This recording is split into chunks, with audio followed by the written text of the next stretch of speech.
Good evening, everyone. The lads are back. Me, myself, Chris, joined once again with everything in Middle Earth to unpick, dismantle, and, well, probably rant a lot, actually, about the Rings of Power Season 2, Episode 7, the penultimate episode, Doomed to Die. We've got extensive notes. We've got video clips now, courtesy of yourself, which I'm looking forward to seeing. I've just unfortunately had to rewatch one, which has reminded me of, I think, probably the moment in this episode that's going to piss us off the most. It pissed me off the most. I'm interested to hear your opinions on this. We actually haven't talked loads about this episode, so we're going to be getting each other's opinions on this episode as we talk about it, as we always do, in a lot of detail, as we want to do. Because, as I say, I'm still scrolling. Lots of notes to get through. There's quite a lot to unpack. This was the big battle episode. We expected there to be lots of fighty. Of course there is, but my God, I was broadsided with. I'm going to get angry in this review. Now, I always kept saying I used to let it wash over me. I've mentioned this many times during season 2. We knew what we were getting into after we got into season 1. Season 2's just been more of the same, and I didn't want to get angry about it. I was just kind of, oh yeah, it's Rings of Power. They're going to do whatever. This episode actively pissed me off to no end, and yeah. Anyway, that all being said, how you doing tonight, man? You all right? You ready to talk some Rings of Power? I'm not good. I came in from work. I resisted watching the Rings of Power until this evening. I've literally not long finished it. I've got a headache from that barbarity, that absolute fucking... I'm so angry. Fan fiction. Absolute dross. The battle scenes got me more confused than Celebrimbor. I'm like, it's fucking day, it's night, who's winning? The army's massive, the army's shrunk, there's fucking awful. Yeah. Everything was wrong with it. We've got a certain scene that, boy, oh boy, Stacey's mum has got it going on, because Jesus Christ. I am so angry. Who thought that would be a great idea? Someone who hates Tolkien. That's who. Like, if there was any qualms about it before, if there was any question, all these Tolkien shills you see on certain Lord of the Rings channels, just trying to find a way, oh, well, this could have happened, or all the writers are intending this. I defy any Lord of the Rings channel, any Lord of the Rings shill to defend a certain particular scene that happened in this episode.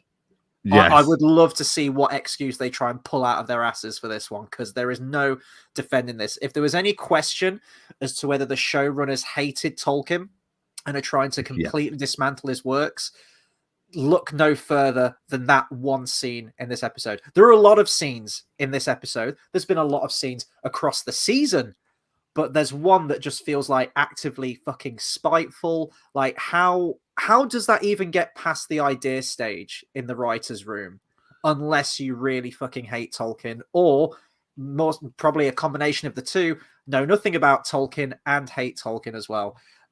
Yeah, this one really, really pissed me off in a lot of ways. There's some funny stuff in the episode, which we will get into, namely probably all around the Celebrimbor scenes.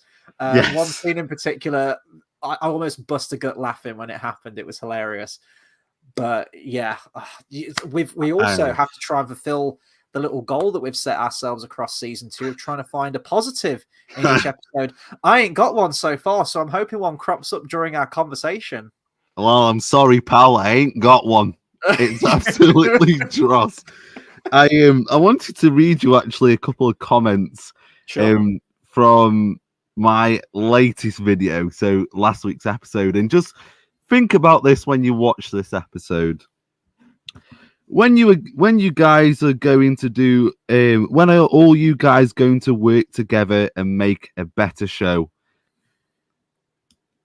Okay, and then the next one was, this show is amazing. The acting is first class. We get a free show with a Prime membership. I don't understand. If you don't like it, why watch it? Absolute fucking dross shills who bend over backwards for anything. And that's a fan. Now, just think about that, right? As you watch this episode, it's amazing. We get it for free, Chris.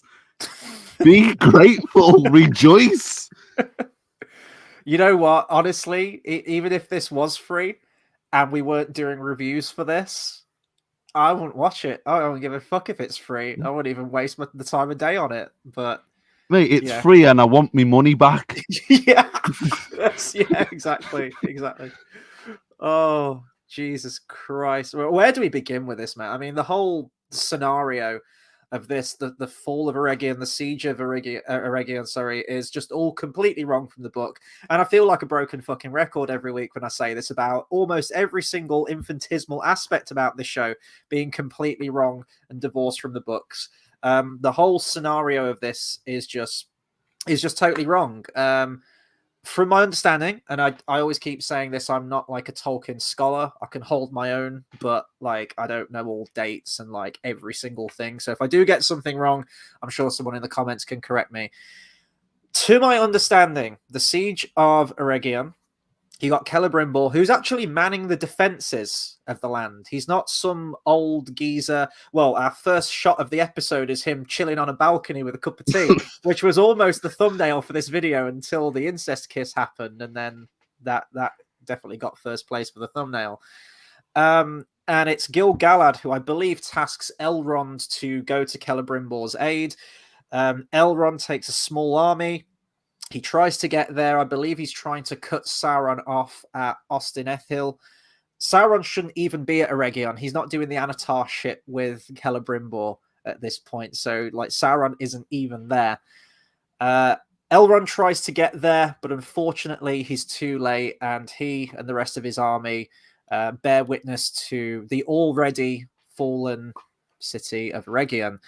After that, Elrond regroups and retreats to Imladris, where he creates a stronghold, which is Rivendell. That's, to my understanding, what happens. And that ain't what happens in this episode at all, is it? No. But still, artistic liberties are meant to be taken. It's fine. Yeah, I think you're missing a U there. Yeah.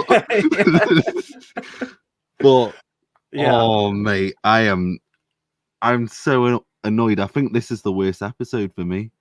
I think this is up there. I think this is topped it. There was the Bombadil one, wasn't there, that really angered us? But yeah, I think the one moment in this episode just took this one to the top place. And this was the one that they kept, that the showrunners kept saying, oh, this is the one to watch, right? This is the battle episode. This is our Game of Thrones. This is our Helm's Deep, whatnot. Yeah, it was none of those things. It was awful. It was terrible. And even like the fighting was just awful. You've mentioned you've got some clips of some of the extras and stuff, which I can't wait to watch because I think I missed some of that stuff. But yeah, this was not a good episode. Yeah, this is... I keep asking you this question, and maybe this is a question that we should ask ourselves when we do a wrap-up of season 2, but compared to season 1, which season do you think is better or worse at this point? Or do you think it's just more of the same? Because I'm kind of in that camp. More of the same. Yeah. To be honest. I mean, they blew it in season 1. So yeah. It's funny, to be honest, because my expectations were already really low. And somehow it's got worse. Like, I didn't expect them to sink this low in this episode. So who knows, man? We've got one more episode. I don't know what they're going to do. But I don't know how they could keep this show going. I really don't. Oh my God, just be complete hubris at this point. I mean, they are literally losing money. The most expensive TV show ever. Viewing figures are dropping. There's no buzz. There's no sort of like water cooler effect with this show. I mean, other than like fans saying this is terrible, this is awful, please stop, just cancel the show, and quite rightly so. But in terms of like every day, like people on Facebook, people talking about a show, this was meant to be the big one. This was meant to be like Amazon Prime's flagship series, and it just doesn't really seem like it's landed at all. People aren't talking about this. Really? No, exactly. Like people in my office, they're not going, oh, the Rings of Power. You know, we're all gathered together to watch it. They're not really. I mean, I see a small percentage of people that really love the show, but apart from that, it's not really got a big fan base. Yeah. So what's sustaining it? I don't know. It's just videos like this that we're Yeah. doing right now. That's what's sustaining it. Got a couple of comments. Anon says Rings of Power is still more entertaining than anything else out these days. I don't know actually. I enjoy doing these streams. It's great chatting about them with you. But my God, when you boot that episode up, ready to watch it, and you look at the timeline at the bottom that it's an hour and 11 minutes. You're like, I literally do have to like breathe. Like, oh, okay, and play. Here we go. It's like I'd rather be waterboarded. Like legit, it's like, oh, for fuck's sake, it's like 10 minutes in, Jesus. Trade of All Jack says, what did I just watch? Yeah, we're all feeling that, don't worry. Dirty Sanchez, the plot of season 8, episode 1, titled How I Met Your Mother will seriously blindside Celebrimbor. Oh boy. And Anon says, doesn't matter about the unfaithfulness to the books at this stage, as long as it's entertaining, and I was genuinely entertained by this episode. Well, I'm glad you were, Anon. Yeah, good on you. Anon says, 4 hilarious falls this episode. Mirandiel? Is that Merdania you mentioned? Yeah. No one fucking remembers her name. We were mispronouncing her name wrong for like half the season. Celebrimbor twice. Yeah, I know. I've got a note on that. That's brilliant. Yeah. And a captured orc that looked like the ragdoll deaths at the Bridge of Death in Monty Python's Holy Grail. Yes. Right, let's unpack this. Let's jump in. So we begin with Celebrimbor chilling, having a cuppa. Yeah, old Grandpa Celebrimbor. Have you noticed the windows open? Yeah. Oh, yeah. Good point. So apparently a cracked window can, reveal the illusion, and him opening the windows can reveal it. But him stepping outside, looking outside the window, that's okay. That's all right. Draw the line. Yeah. Yeah. I mean, Sauron's all powerful, but come on, a cracked window, he ain't all that powerful, man. Oh. And 9 rings are made, and it, just to spell it out to the audience just a little bit, he's like 9 for mortal men, and I was like, finish it, and I was like, oh well, the title's called Doomed to Die, isn't it? There we go. And then if they, the absolute buffoonery, the absolute cookery of Celebrimbor this whole series, and indeed last series, he sees this little mouse, and does he get on like all fours and looks at him under the table? He's like, hello, Mr. Mouse. I was like, what the fuck am I watching? This is the great Lord Celebrimbor of Eregion right here. And he has another senior moment, doesn't he? He's got the Hammer of Feanor, and he's like, oh, the gem seems to have gone missing. And, Anatar's like fucking with his head again. It's just, yeah. What did they do to... Look how they massacred my boy. I mean, I love how the rings are done. Well, nearly done. Practically. I think all the rings have been created, apart from the 3, I think. Like, the 7 were created in between episodes, I want to say. And the 9 have also been created in between episodes. Yeah. I mean, how much time's passed? I mean, I don't know. At the start of the end of the last episode, they had the siege, and he wasn't working on them then. So all of a sudden, he's got all the rings done by himself. Fuck knows what the time is. Don't know. Is it more? Well, it looks like morning, and then you cut back to night. I don't know. It's just, and they're playing on this mouse. Why? I know it's the illusion that Sauron's playing, but they just lingered on it. Hello, Mr. Mouse. Hello, Mr. Tolkien-esque. It felt like a children's book, didn't it? Like, hello, Mr. Mouse, said the old man. It's just, it was terrible. But the whole thing with, like, the time, where you mentioned, like, I mean, I'm in total agreement with you there. I don't know what's going on with the time here. There's a quote that Celebrimbor says. He says something like, for the last few weeks, I have felt clarity. Well, in the last episode, he was anything but clear. He had his head in his hands. He was, maybe that was even the episode before that. But he wasn't in good spirits the last episode. He was up against it. He already felt like he was losing his mind. He forgot Merdania's name, but then again, don't we all? And then in this quote, he says, oh, for the last few weeks, I have felt clarity. I was Yeah. like, okay, so weeks have gone by since the last episode, but I like, well, they can't because the orcs are on the doorstep in the last episode. Elrond's teleporting between Khazad-dûm and then he's at Eregion, and I don't know what's going on with the geographical distance, with the time. Total agreement there. Yeah, no idea what's going on. Honestly, mate, that was my note for that scene. It's like he's like, "Oh yeah, I'm all good." It's like, no, you weren't. Mm-hmm. You've been like your workers are saying you're losing your temper, and like you said, has it been weeks? Mm-hmm. It was in the last episode that he was. I'm pretty sure it was the last one where he was chatting with Narvi, and they revealed the doors. Yes. So is that weeks? I don't know. Well, it can't, because like the orcs rocked up right at the end of the last episode. They were sounding the horns for war, and they were already manning the catapults and bombarding the city. So in that time, he's already made the 9. Then I guess He must something have done. like that. Feels like it would take a lot of weeks of toil, months even maybe, to perfect something like that. But apparently not. He's got them all good to go, ready to go. So yeah. No idea what's going on with that. I think some of the editing was pretty poor during the scene. I remember when we did the trailer reaction, we have that shot of him looking in the mirror, and you see like a battered Celebrimbor, and it just doesn't match. Like the match cut that they're trying to do doesn't work because the camera looks like it's on like a wider lens that's pushed in closer in with the person, so you kind of get the face looks thinner, and then you get cut back to Celebrimbor, and then he looks like he's put a bit of timber on. Yeah, and this is within a day, and I love Sauron just walks in and he's like, "Have you fallen?" Like the fall. He's about to twice. Looking Rings of Power have sorted that out, and it's like the floor is hardly the place for the greatest of Alvin Smiths, the one who doesn't know what an alloy. Didn't know what an alloy was. And I was thinking this actually. What has Sauron actually learned from Celebrimbor in the show? No idea. Nothing. I'm still waiting to see how Celebrimbor's a great smith, because it doesn't look like he's done anything particularly dazzling. No, and they're playing it out as if he's after Fëanor's legacy, but yeah.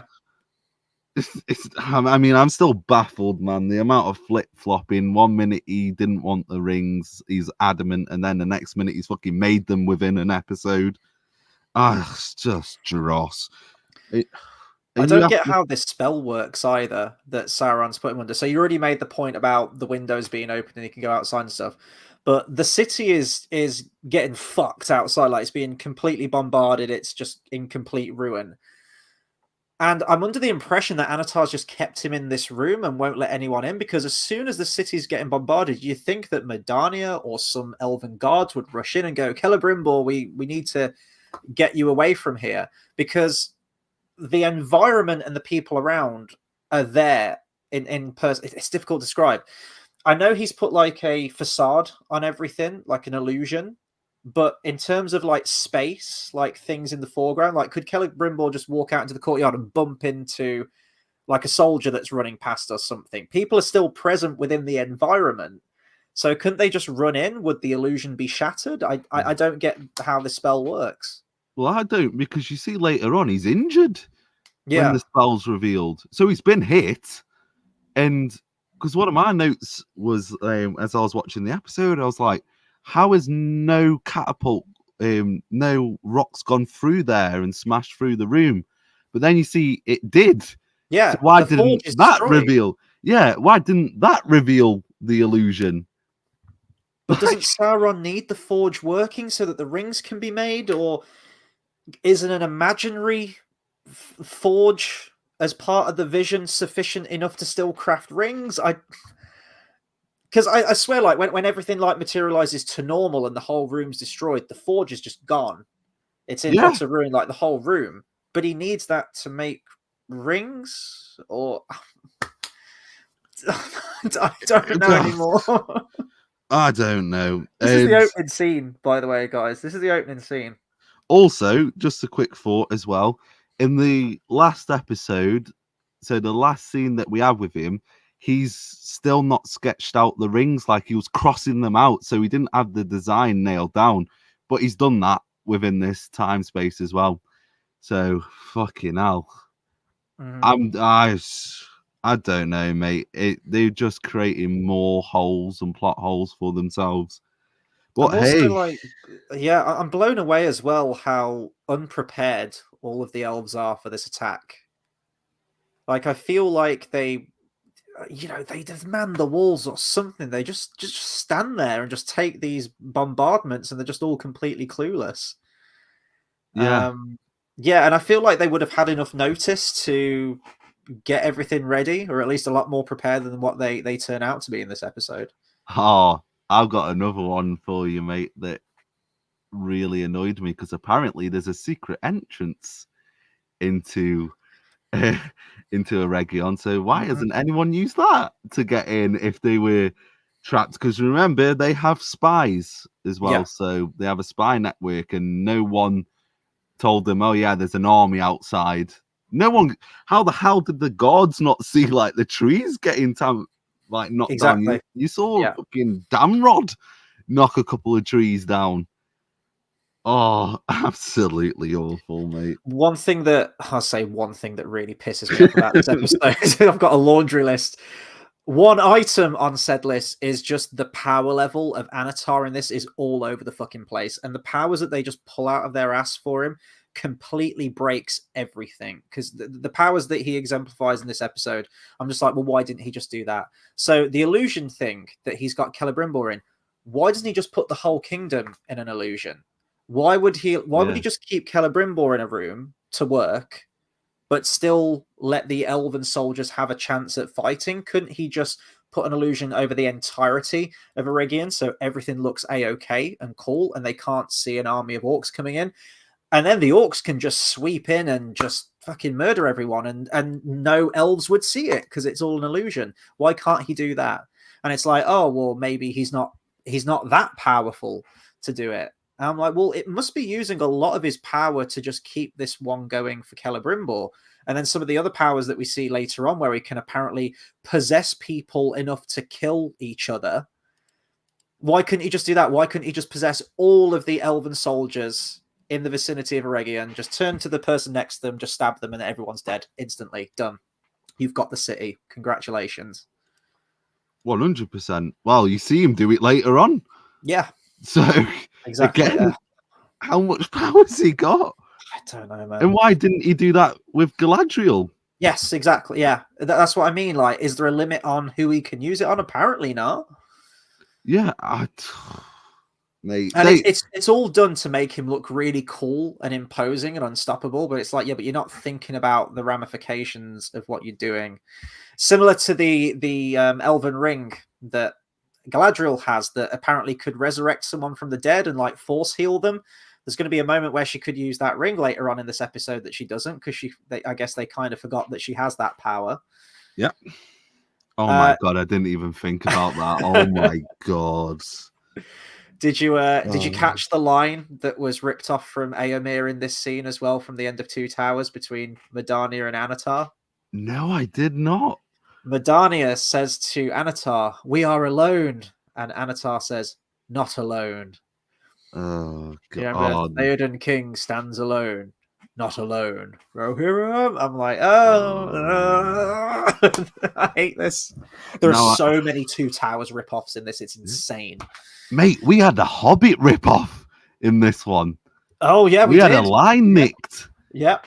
Leave Sauron to me. Yep. When you're dipping into the Hobbit, you're fucking desperate. I'll tell you that. But oh mate, you know which character I hated in this episode as well, and it's going to be a surprise one.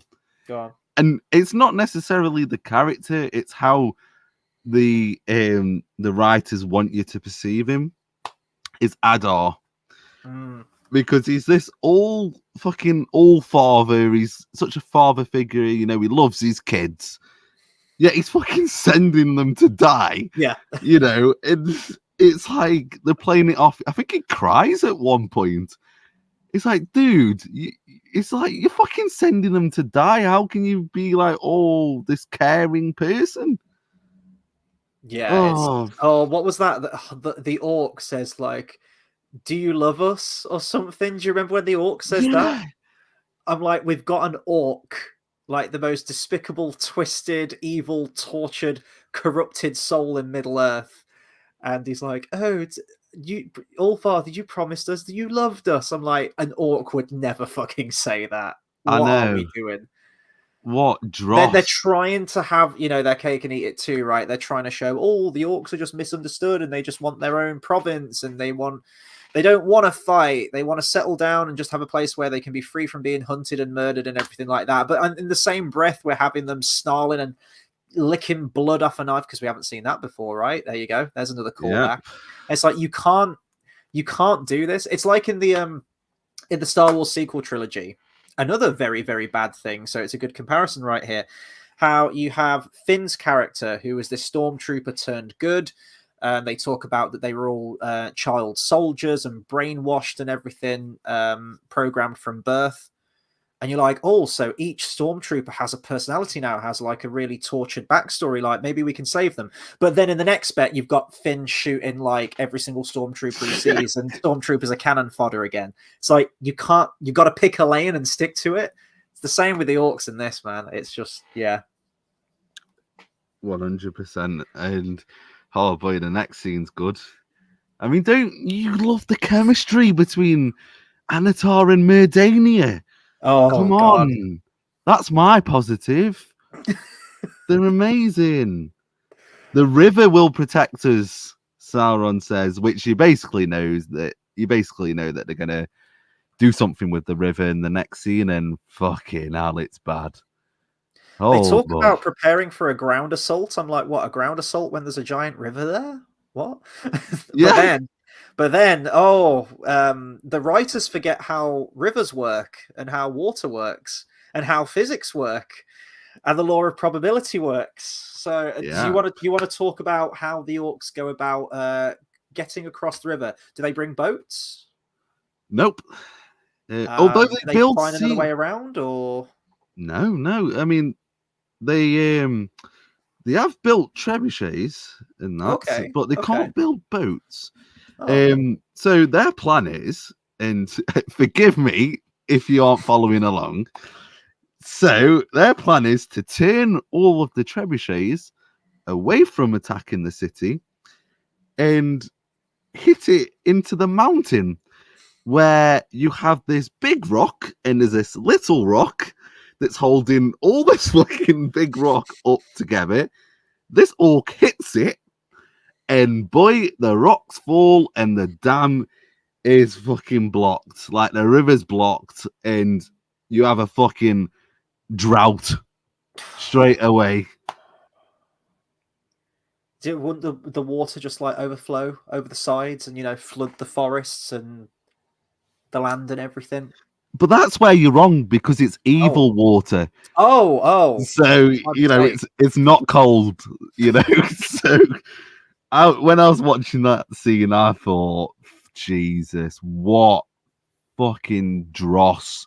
I know. Just honestly, mate, look at the photo of the mountain, what they hit, and look at the probability of them hitting that.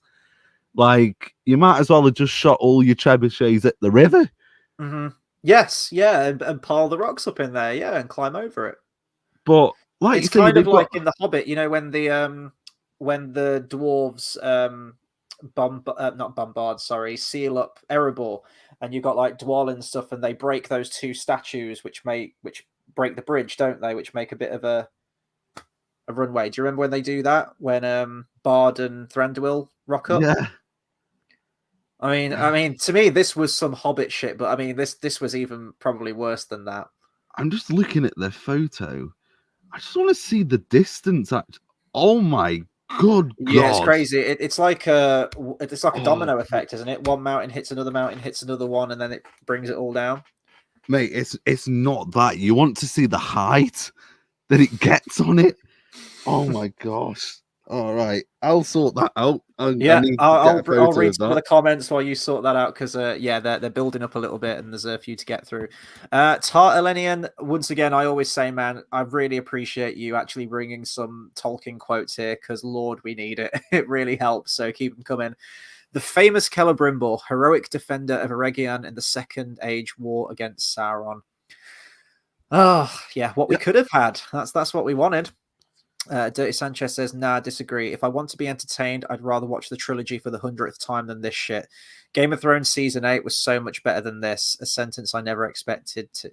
Oh God, I actually, they're both really fucking bad. The thing is, as well, like this was dead on arrival for me. Rings of Power. My head immediately just went not canon, and just deleted it out of my head canon forever. Game of Thrones season 8 was awful in its own right, but my God, it just destroyed a legacy of what could have gone down in history as one of the best TV shows ever made. And all the character assassinations of characters that were built up. So, I don't know. They're both bad. They're both really, really bad. Honestly, I'd probably put them on par with each other, to be honest. HLB says it's getting so ridiculous and bad, I almost want to watch it. Well, we keep coming back every week, don't we? So it's doing something right, I think. The problem Lord is of the Rings. if they want all the people who don't like it to stop watching it, they've lost pretty much all of their audience. So, be careful what they wish for. Because, like, seriously, if we go, they're screwed. You've got about what? Let's say 50,000 loyal fans that are watching it. That's not enough to sustain your program, is it? So, well, it was like Star Wars Acolyte, where they were saying, if you hate this, then you're a racist, you're a bigot, you're this, you don't agree with progressive liberal politics or whatnot. So stop watching. We don't want you here. And people went, okay, we won't watch it then. We'll take our business elsewhere. And no one watches it, and it loses money, and it gets cancelled. And they're like, "Oh, it got cancelled because no one gave it a chance, and no one wanted to watch it." I'm like, "Well, you turned us away, So it's Rings of Power fans will be the same. It's like, well, stop watching, stop hate watching. If you have nothing nice to say, don't say anything at all, and don't watch it. It's like, okay, well, if it gets cancelled, then you'll be saying, "Oh, no one gave it a shot. Where did you all go? Come back." It's just, it's ridiculous. How tempted are you to not watch season 3? Because after this episode, I was like, I'm bordering. But to be fair, I only do it I watch it because it's brilliant to come on here and chat with yourself and have a laugh with it. If it wasn't for that, I wouldn't be watching this out of pleasure. Same. Yeah, it's absolutely same. I don't know. I'll as long as they keep making it, I'll watch it because I feel like, well, as I say, I enjoy doing these with yourself as well. But I feel like I have a duty, and it's great to everyone has a space where they can hopefully enjoy watching us talk about it, but also have an avenue to talk about it themselves with each other as well. So I'll still be here. If it is 2 years between each season and they do make it to season 5, the thought of me pushing 40 and still talking about the Rings of Power is really fucking depressing. God. But I'll be here. I'll still be here. If YouTube's still a thing by then, we'll see. Yeah. Anon says, Lord of the Rings Mousetraps of Power, from Waldry triggering the contraption that set off Mordor to the mouse matrix deja vu in the episode. Yeah, you're totally right. I was going to mention it's like the cat going past and the deja vu, the glitch in the matrix. Yeah, 100% right there. Dirty Sanchez says, no, I disagree about the entertainment value. Sorry, I already read that one. HLB says, are you expecting this to make sense? Let's just read a few more. Let's see what they're really piling up, guys. I'm going to try and get to everyone's comments. Everything in Middle Earth's just reset in OBS, so I'm just going to read some out. Torolinian says, did you catch the Osgiliath lines ripoff? Did you catch the Sam and Frodo in Osgiliath line ripoff? Oh, maybe not, actually. I thought I was pretty good at getting some of those. Which what was that line? If you drop a comment, just so I know which one it was. Bad Bath Time says, "Oh my god, it's the lads!" Yeah, I know. Well, it's the lad at the moment. We're just waiting for everything in Middle Earth to jump back in. Anon says, "Isn't it that Adar is using his orcs to attack Eregion out of necessity to get Sauron before he becomes all-powerful with the rings? Adar can't sit back and have peace until Sauron's dead." Right, I'm back. Okay, here we go. We got a video clip. So just the still for this one. Oh, okay. But look at the distance in height. Me. That range. Like, they've got to hit that small little rock from that distance and from that height. Jesus Christ. What the heck? What? With a single, well, with a few trebuchets, but I don't know what the height and range is on a trebuchet, but I've got to assume that it's not that, because that's pretty extreme, isn't it? Yeah. For one Fucking that was hell. knocked up by the orcs, it's like, geez, it's I mean, just look at fucking, just look at Eregion. Yeah, I know, it's minuscule, isn't it? Smoking, isn't it? Like, jeez. Oh, awful. Oh, this is a great comment right here. Bath Time says, and it takes me on to my next point, because Arondir shows up, doesn't he? And Bath Time says, "I genuinely thought when that mountain came down that Arondir was going to be skateboarding down it." Yeah, you may as well have done. Imagine if after the landslide was finished, it was like Mount Rushmore, but with Waldrick's face instead. His face should be etched into the very mountains, the very bones of Middle-earth, because that dude made Mordor, okay, and punched Sauron in the face. He was the only mortal man to ever best Sauron. Well, I guess Frodo as well later on, but you know what I mean. Yeah, but does Frodo land a few hits on Sauron? No, he doesn't. Does Elendil? No one does. No one does. Waldrick does. Come on. We've not seen him dead. We've not seen him dead, and I'm holding on hope. Right. Let's see. Oh, fair point here. Anon says not canon applies to Jackson's Lord of the Rings also, though. Well, I guess so, but fuck me, if you're comparing Peter Jackson's film trilogy with this, like, and tell me which one stays truer to the spirit of Tolkien, fuck me, it's night and day, isn't it? That's what I mean. But yeah, I mean, if you're going like canon, yeah, then the books is what you go by, totally. Right, and Celebrimbor marks the candle. That's gonna come up later on in the episode. We're over to Khazad-dûm, unless you've got any more notes on all that stuff that we just talked about. No, just that they're shipping somehow Merdania's fucking fallen in love with Anatar.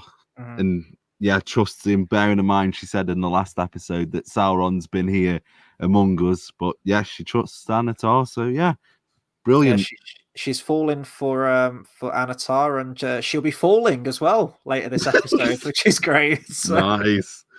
I like that one. I try. Right, Khazad-dûm. Na'vi reports that Eregion is under siege, and he reports this to King Durin, but Durin's got dragon sickness, or whatever you want to call it. Is corrupted by the ring very, very quickly, as we discussed in one of the previous episodes, and he orders them to continue digging. Later, we find out that apparently he's aware of the Balrog at the very end of the episode, where he's like, he's going to unleash that beast on us all. I'm like, oh, wait, I thought Disa was the only one who properly knew about the Balrog, and even then she didn't really know what it was. She just said like something was down there, but now it's that King Durin knows, and he's digging for the Yeah, it's common knowledge that the Balrog's down there now. Brilliant. Well, it's not that far away, is it? Like, how far did that gemstone roll? It can't go that far. Mate, just think that is how we got the reveal that there's a Balrog down there. Just think. I know. They wouldn't have known if she didn't drop that present. Yeah, here was me thinking they were delving too greedily and too deep, like miles and miles underneath the ground. But no, apparently it was just in a nearby chamber and they just heard it. I'm surprised they didn't hear it before this point, because apparently it woke up in season 1, didn't it? When that little leaf thing floated down. So, don't forget, mate, we still haven't seen it yet. The Balrog, that clipping from the trailer. So that's the next episode. Yep. Oh boy. Yeah. So, Na'vi approaches Disa again. So Disa and Prince Durin are, she's there with her axe and they're ready, defending the tunnel again. I thought, oh, please, can we get another singing scene? And I'm like, just summon more bats. Like, Na'vi rocks up with all of his men. I'm like, apparently you can just summon bats at will. So can't you just keep yodeling and just keep summoning more to attack them?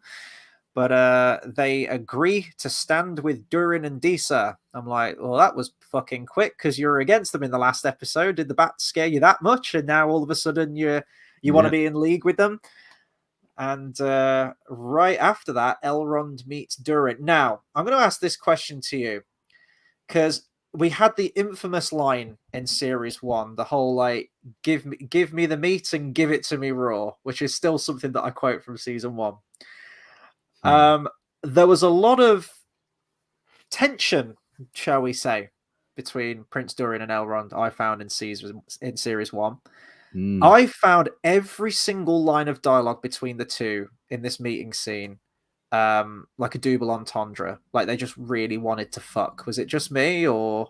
Well, I've got a perfect quote for you here, mate. I might have the same. Go for it. What is it? Right, there's two. So Durin says, Elrond, and Elrond says, my heart sings to see you, old friend. Okay, wow, okay. Fucking Elrond's thirsty. And then Durin says, you what? You tidal-haired, flowery-tongued flagpole.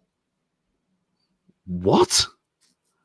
I had to take it back at least twice to get it all down when I was taking notes.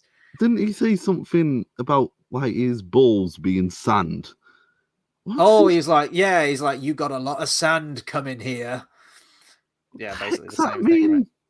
Yeah, I have no idea. What the hell does that mean? Who wrote that? Who thought, oh, fucking hell, that's great, that line, that's the one. But you tidal-haired, flowery-tongued flagpole. What the fuck is even that? What the hell is even that? I mean, who wrote that, man? Come on. And do you remember in season 1, was it? I think it was like the first episode where Durin was angry at Elrond because he hadn't visited and asked about his children. He's not seen his children. He's just come because he's after something. Lo and behold, he's doing it again. He's after Durin, hasn't come to visit him as a friend. He's after something. And this guy is meant to be banned, right? And I know they mention it, but have the dwarfs not got spies? Have they not got lookouts? Like, loyal lookouts? Like, they're all in rebellion at this point. Like, come on. I mean, he's gone pretty deep, hasn't he? Into the mountain. He's in his quarters. Are we still talking about Elrond and Durin here going deep? Wow.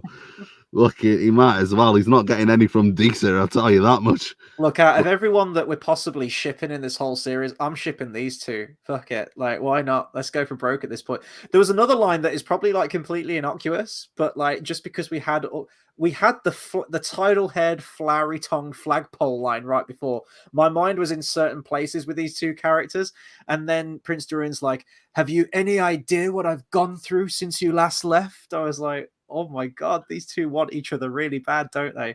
It's probably just completely innocuous because he's saying, a lot of shit's been happening in Khazad-dûm, and Elrond's like, yeah, well, a lot of shit's been happening with the elves, but I don't. And then Elrond puts his hand on Durin's shoulder, and he's like, I need your axe, old friend. I need it now. I'm like, we're talking about strength of arms, right? It was still we still talking about that, right?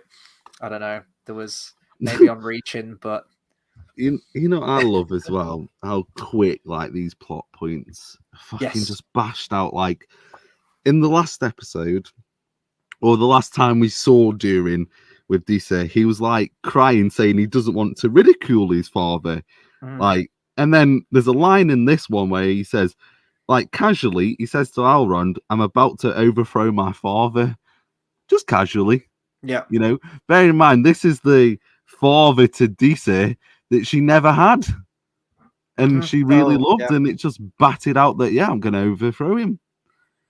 Where was Elrond in the last time that we saw him, by the way? He was in Khazad-dûm now. He was in London? Oh yeah, it was. Yeah, he went to Gil-galad, didn't he? That's Yeah, right.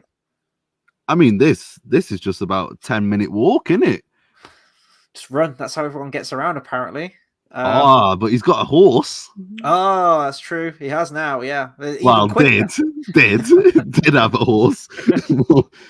But yeah, I mean, What's happening with Disa and Prince Durin's kids? I know I always bring it up, but it's the Balrog's potentially going to destroy everything. What's happening with the kids? Because they ain't staying with the granddad, because their granddad is completely batshit insane at the moment, and they're just so. What's happening with that? did you ever used to watch the program in England called Super Nanny? Yes. I just imagine like that woman just over trying to discipline the kids, and because who's looking after them exactly?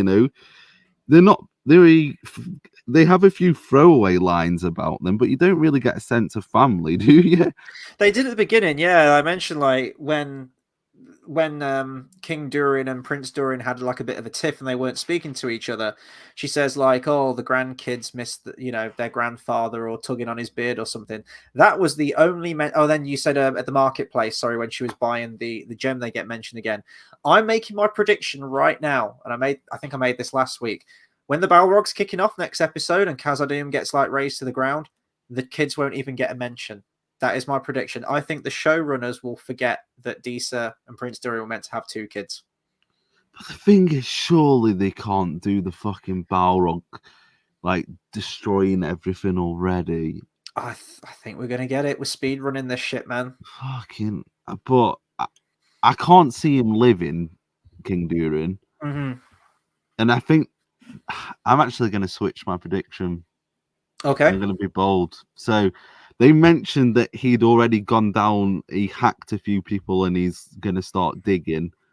I reckon what will happen is he'll dig his way down and then he'll get killed by the Balrog. That'll be the person who we see at the end. And then possibly Disa goes and grabs the ring that's there, and then there we go. Can't wait, man. Can't wait.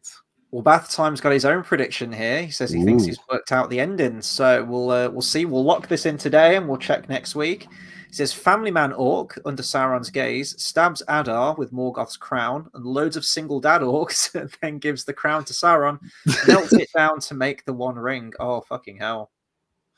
Oh. We will see. We will see. Anand says he wants 10 seasons of this hilarity. Please no. Please no. The thought of 5 is terrifying, but 10 absolutely fucking not. Let's say. Oh yeah, Tara Linian said that they rip off a Sam and Frodo Osgiliath line. I didn't know which one he meant, but apparently Sam and Frodo Osgiliath lines rip off. We should not be here. Elrond to Gil-galad. You should not be here. Oh yeah. Do you remember Gil-galad was in this battle? He honestly, like, I missed him. Yeah, the leader, fucking side character. He rocks up on like a horse at one point. I only noticed it because of Eyegloss the spear with Damrod, but I don't remember any other like major scenes. He just blended in with everyone else to me. And this is your main man. Yeah. Awful. We'll get onto it, but Jesus, what a feast. Only Imperial orcs are so precise. Yeah, I like that. Oh, don't worry. I've found a orc with force powers. It'll be in one of the clips. Oh, nice. I can't wait for that. I haven't seen you around. We got Ziki Zik. Call you Zik. Not catapults, but trebuchets, and they have the same weight launching that using to launch another thing against physics. So yeah, you can travel to space with the Orcs trebuchets. Maybe that's where the next series is going to take place. Because why not? Because Gandalf apparently entered Middle Earth from space. So, I've got something actually that was quite funny. That I thought anyway. So with the Amazon credits, how if you accidentally knock in, it comes up with like the people's names and that. Mm-hmm. Well, one of the orcs, and I think it was the one that that killed Elrond's horse, under his title of the orc, his title was engineer. And I just found that so funny. Like they've got like these apprenticeships in like the orc community. You've got engineers, you've got all these different things. And I thought, wow. And we'll get onto them, but Jesus. Fucking, and this is what I don't get. They want us to fucking fall in love with the orcs, and then they want us to fucking hate them. Like, what do you want? Yeah, they're not doing a good job of it. They're really not. Speaking of the orcs, the next scene, they begin their charge, and we get an arrow volley from the elves. Right around this time as well, Celebrimbor discovers that he's locked in a time cycle. And then this is where I made the note. This is where he throws the little stone or whatever it was on the table out the window. And then he suddenly hears all the outside commotion, all the screams, all the sounds of war. I was thinking, wow, it was that one window that was keeping all of that sound at bay. Eh? Is that what we're doing? I mean, we already talked about that earlier, but apparently that just completely shatters Sauron's spell. Even though his spell does extend to outside, because we saw that Celebrimbor can walk outside, he just sees something completely different. I don't get how that works, and I don't even think the showrunners know how that works. And we get the infamous Celebrimbor crying scene. This is where he realizes everything that's been happening all this time, and big shock, Anatar was not who he claimed to be.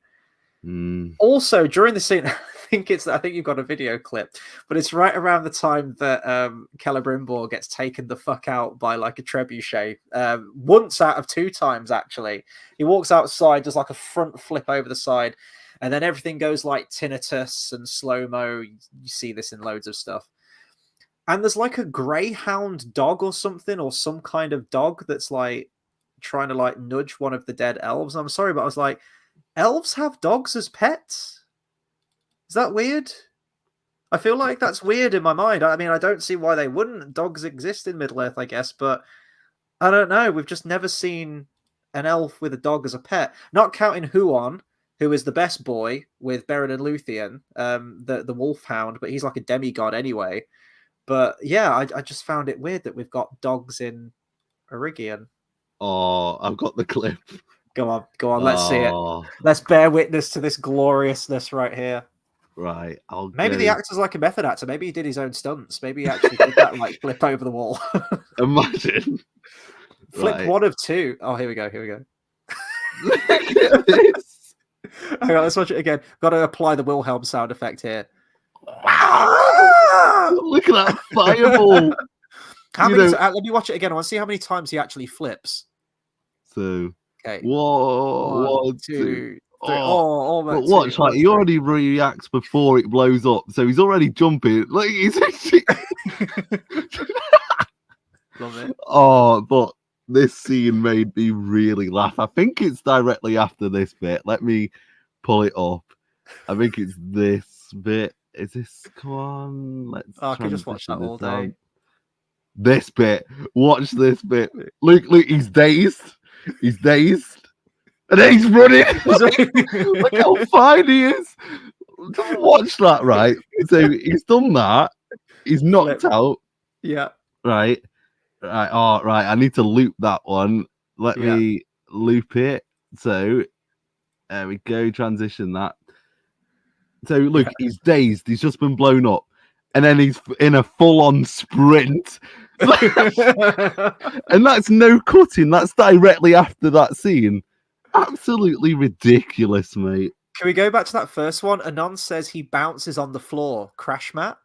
Right, let's have a look. In transition, that one in. Oh, yeah, he does. Yeah, he's got some bounce to him, yeah. Oh, my, look at that, man.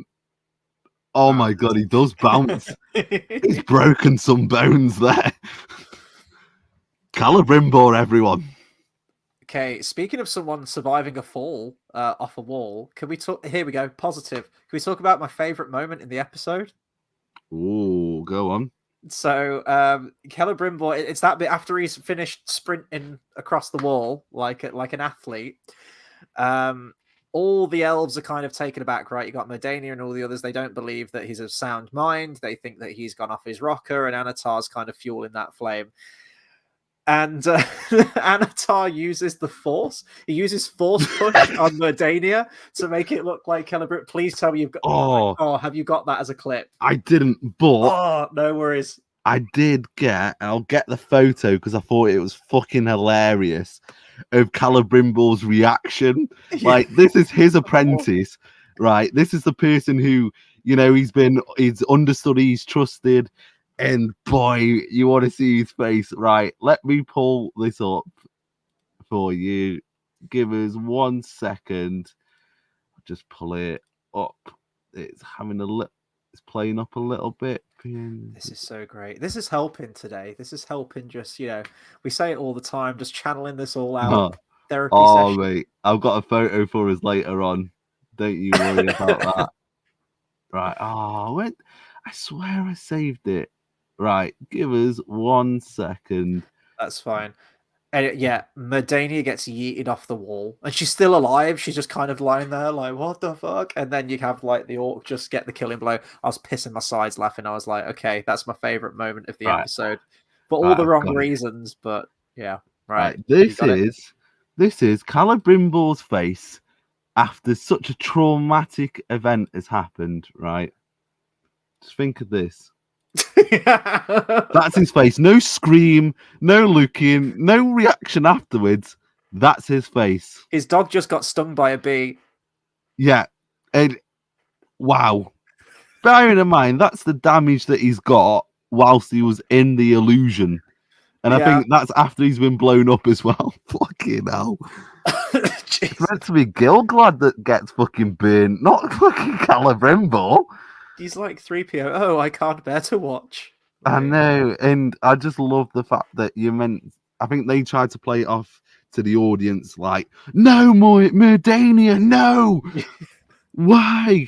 And then I love how none of the Elven guards are like, fucking hell, let's kill him, like, he's dangerous. It's like, nah, we're just going to put you in house arrest. Yeah. And Anon says Merdania getting launched and crushed was peak slapstick. Yeah, I know, right? Oh, fuck. The way it was shot, the way it was framed, like the awkward bit where she fumbles over the wall, it looks terrible. It looks just so bad. But again, like Sauron's powers, apparently he can just use force push to just yeet anyone off the wall. Why doesn't he just go, all you elves, off the wall? I love how, for one, so she survives the fall. Yeah. And then I love how the orcs just go, you know what? We're going to turn her over. And then, like, she's all knocked out. And then they kill her. And yeah, it's just awful. But I love I wish I had the clip. But please, if you rewatch it, just look at Celebrimbor's actions. He does look like he froze it. Oh, no, yeah. Oh, get your hands off me. And oh, boy. Oh, my God, I've noticed something different as well. When you watch the clip, when you rewatch it, she falls and lands in the wrong direction. Oh, does she? Yeah, she falls with her body going straight, so it's landing flat. Then the next minute, as she lands, she's at a full, like, fucking flip 90 degrees. Like, what the fuck? It's those ragdoll physics. Oh man, I love the Rings of Power. Yeah, me too. You know what? I've changed. 50 minutes into, almost an hour into this conversation, I'm a changed man. Yeah, I'm on board again. Let's go. Let's fucking go. I love the bit afterwards as well, where after she's fallen, she's been killed, and there's that kind of like awkward silence after it, where they're like, "Ooh," down there. Celebrimbor's been mouthing off saying, "Oh, he's Sauron," and everything, and no one will believe him. Oh, and then I think like the Elven guards kind of like go to apprehend him, right? And then Sauron leans in and basically goes like, "Yeah, I'm Sauron, and no one's going to believe you that I'm Sauron, and I've constructed all of this and whatnot. I am your worst nightmare." And the Elven guards are right there, like they're in earshot. It's not like he's even being covert about it. I'm like, well, do something about it. No, mate, it's worse. The quote says, "Finish the 9, and I will spare your city." Out in the open. Yeah, exactly. That's what I mean. They're right there. I think in like the background, you can see the Elven guards, like who are kind of like got Celebrimbor like arm in arm. They're right there. They're in the shot. They can hear. Yeah, and I love how like highly attuned senses, right? And can like super sight, super hearing, and whatnot. Was it this bit, or it might have been one a bit earlier, where you have Celebrimbor say, "You really are I think it was like a master deceiver or something like that." Hmm. And he just thought, "Oh fucking hell!" They had to get that in there. Yeah. Fucking. Anon says they keep killing off the best characters. Rowan, Persian Mom, Waldrig, and Medania. I don't know if I put Persian Mom as one of the best characters. She was kind of negligible. Wait, was Rowan the guy who I actually can't remember. did he who go that is. with Waldrig? Was he like Theo's best mate? And they just killed him, even though he was loyal and wanted to serve for Adar. Is that Rowan? I actually can't remember who that is. It wasn't the old guy who like died during the Battle of the Village, was it? I don't know. Let me have a look real quick. I'm just going to type in Rowan Rings of Power. Yeah, who was that? Rowan Southlands. That's all that's coming up. Oh, yeah! Wow, he's like dressed really modern. He's got like a stupid like sweep over like Peter Parker from Spider-Man 3 haircut, and he's in like a furry jacket thing. I don't even fucking remember that character. Yeah, he's in some kind of like tavern or something. I think you're right. Yeah, I think he's with Theo at the beginning. All right. Oh, Yeah, shit, brilliant. I don't remember that. That was when Waldrig was in his butcher days. The Mucky Butcher. Totally agreement with you there. Bronwyn was fit, so fair enough. Yeah, I agree. Yeah, she was. She got better, and then she didn't, and then Arondir fucked it up. Yeah. You know what? I was midway through this episode. I was like, we're 7 episodes in. Not that I'm clamoring for this character at all, but I was like, Theo, what are we doing? What are we doing, Theo? What are we doing with Isildur? The pacing of this series is so weird. Yeah, I mean, isn't it? Like, we haven't really had much from Numenor, but I was thinking, okay, so Theo was mad at Arondir, then he was in a tree prison, and then he wasn't. That's basically what's happened with Theo this season. Yeah. And I'm not wrong. Am I wrong? I'm not wrong. That's what's happened.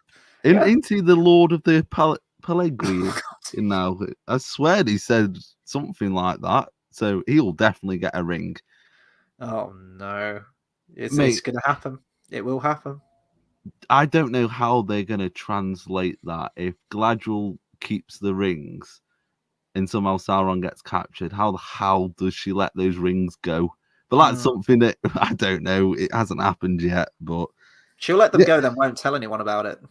Yeah. And I love the fact as well, like, fucking, this was a Isildur's season, seeing him become a man. Well, we saw him fight a baby Shelob. Come on, how much more manly can you get? Oh, God, don't remind me. That time it says Mr. Mouse is going to steal the rings. Mr. Mouse. Mr. Oh, Mouse. my God. That's my new favourite character alongside Waldrig, Mr. Mouse. Fucking hell. Well, then we get the Elven cavalry charge. The cavalry has arrived. And they gear up for like this massive like meeting of the armies, and then I blinked, and then all of a sudden Elrond and Adar were having a parley. does Elrond like clock Galadriel and just stop his forces, or do they just like charge into the middle and stop and chat about it? So what happened was, the horses are at full pelt, and they're pretty near to the army, and then Adar wheels out Galadriel in a cage, as he should, and then like whips the cover off, and then Elrond notices this, and then's like, halt, everyone stop. Like the elves would stop in a cavalry charge against the fucking orcs. Well, it's like if anyone would hear it. Well, yeah. Because you got the thunder of hooves, you know, and you've got the momentum as well. Mm-hmm. Like, and I love, like, this is Adar's plan, but like, what if they just fucking carried on? Yeah. It's like, fuck you, Galadriel, I don't care. But Bathsam says it reminded me of something out of Only Fools and Horses, where they stop and let Del Boy drive through. He just sports. I mean, that's another thing as well. Guess who's leading the charge? Elrond. Guess who's in that charge? Gil-galad. Gil-galad, yeah. He just completely slipped into the background for me. Adar treats with Elrond, doesn't Yeah. treat with Gil-galad. What the fuck? Yeah, it's so weird because Elrond was like not a messenger. That's not the right word, but he was like a herald, not a herald, some kind of like second in command, like a lieutenant, right, or something like that. Gil-galad's like the big head honcho. He's the High King Gil-galad, and Elrond was like his second, right? As far as yeah, it was like a herald. Yeah, no, I was right. You don't get that impression in this one. I can't tell you a scene with Gil-galad in, to be honest. It was only on a second watch of the Damrod scene where I was like, oh yeah, that was him rocking. All three of them kind of get like a killing shot on Damrod, don't they? It was him rocking up with Eyegloss, and I only identified him because of the spear, because I know that Gil-galad has the spear. It's bad. And I mean, this next scene's worse. We're getting there. Yeah, we're at the scene. So we already mentioned this earlier, but Elrond and Adar have a parley, and you have the line from The Hobbit, "Leave Sauron to me." And Adar wants the ring, for Galadriel's life. Apparently, he wants to make an exchange, and then, yeah. Oh, thank you. Here we go. Look. In the arms of an angel. Oh boy, oh boy. I don't even feel like I need to add anything more to the conversation. I mean, what a video says more than 1,000 words. Look at that.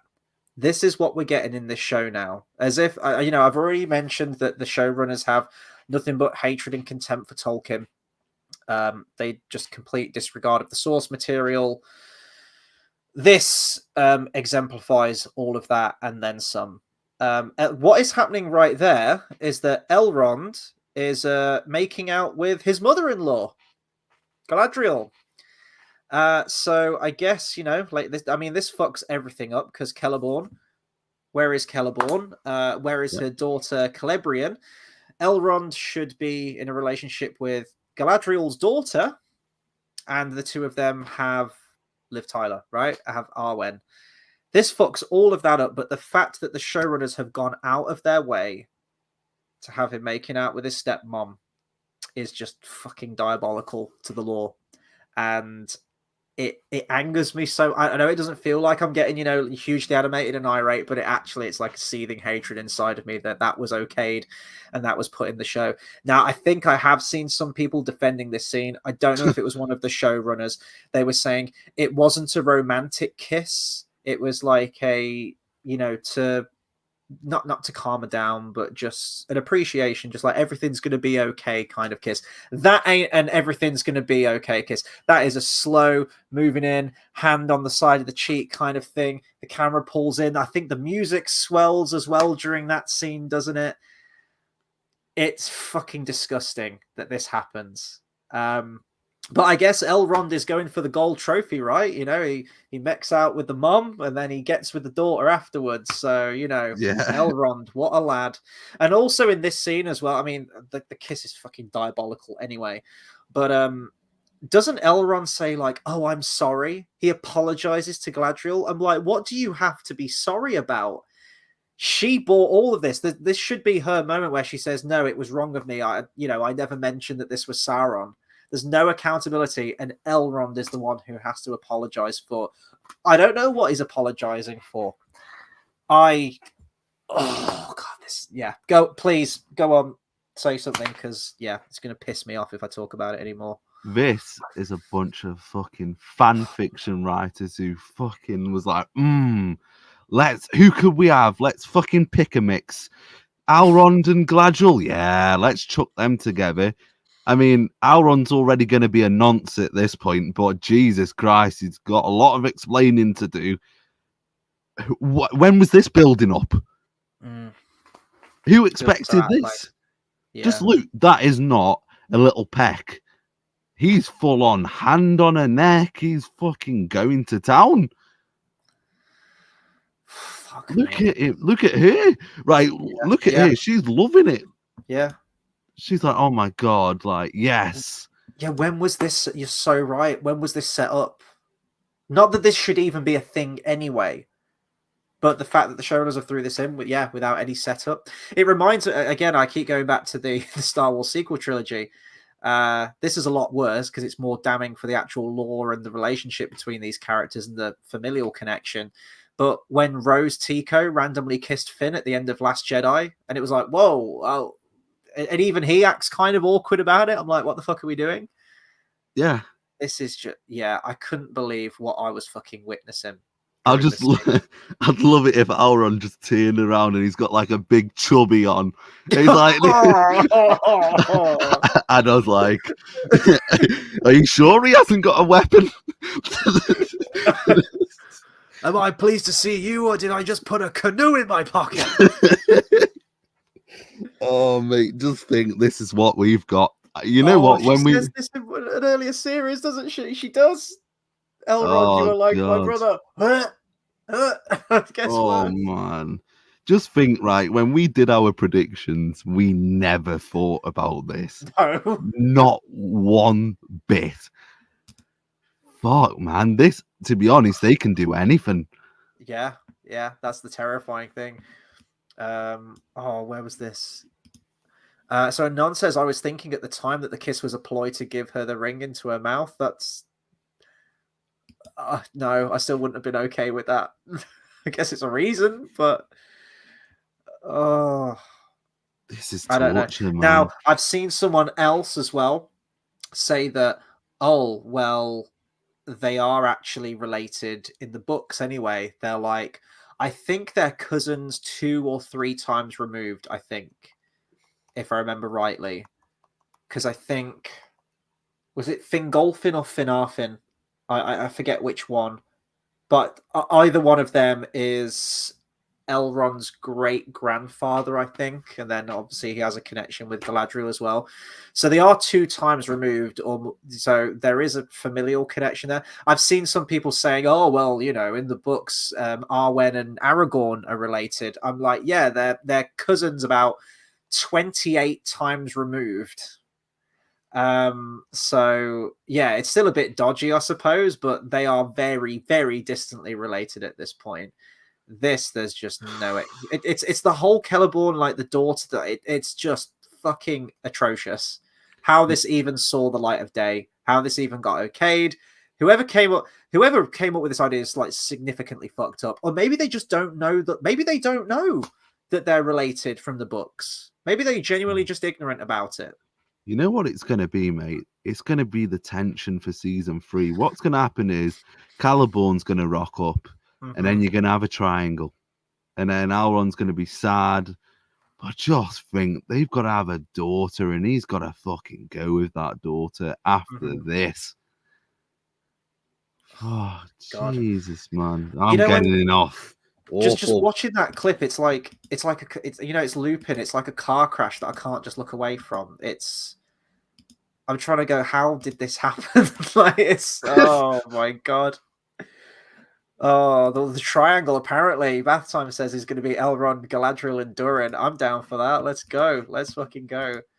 Dirty Sanchez, Galadriel kissing Elrond. Do you think I'm an idiot to even consider such retardation? Tolkien, letter 65. Yes. This is Tolkien's vision. We are respecting Tolkien.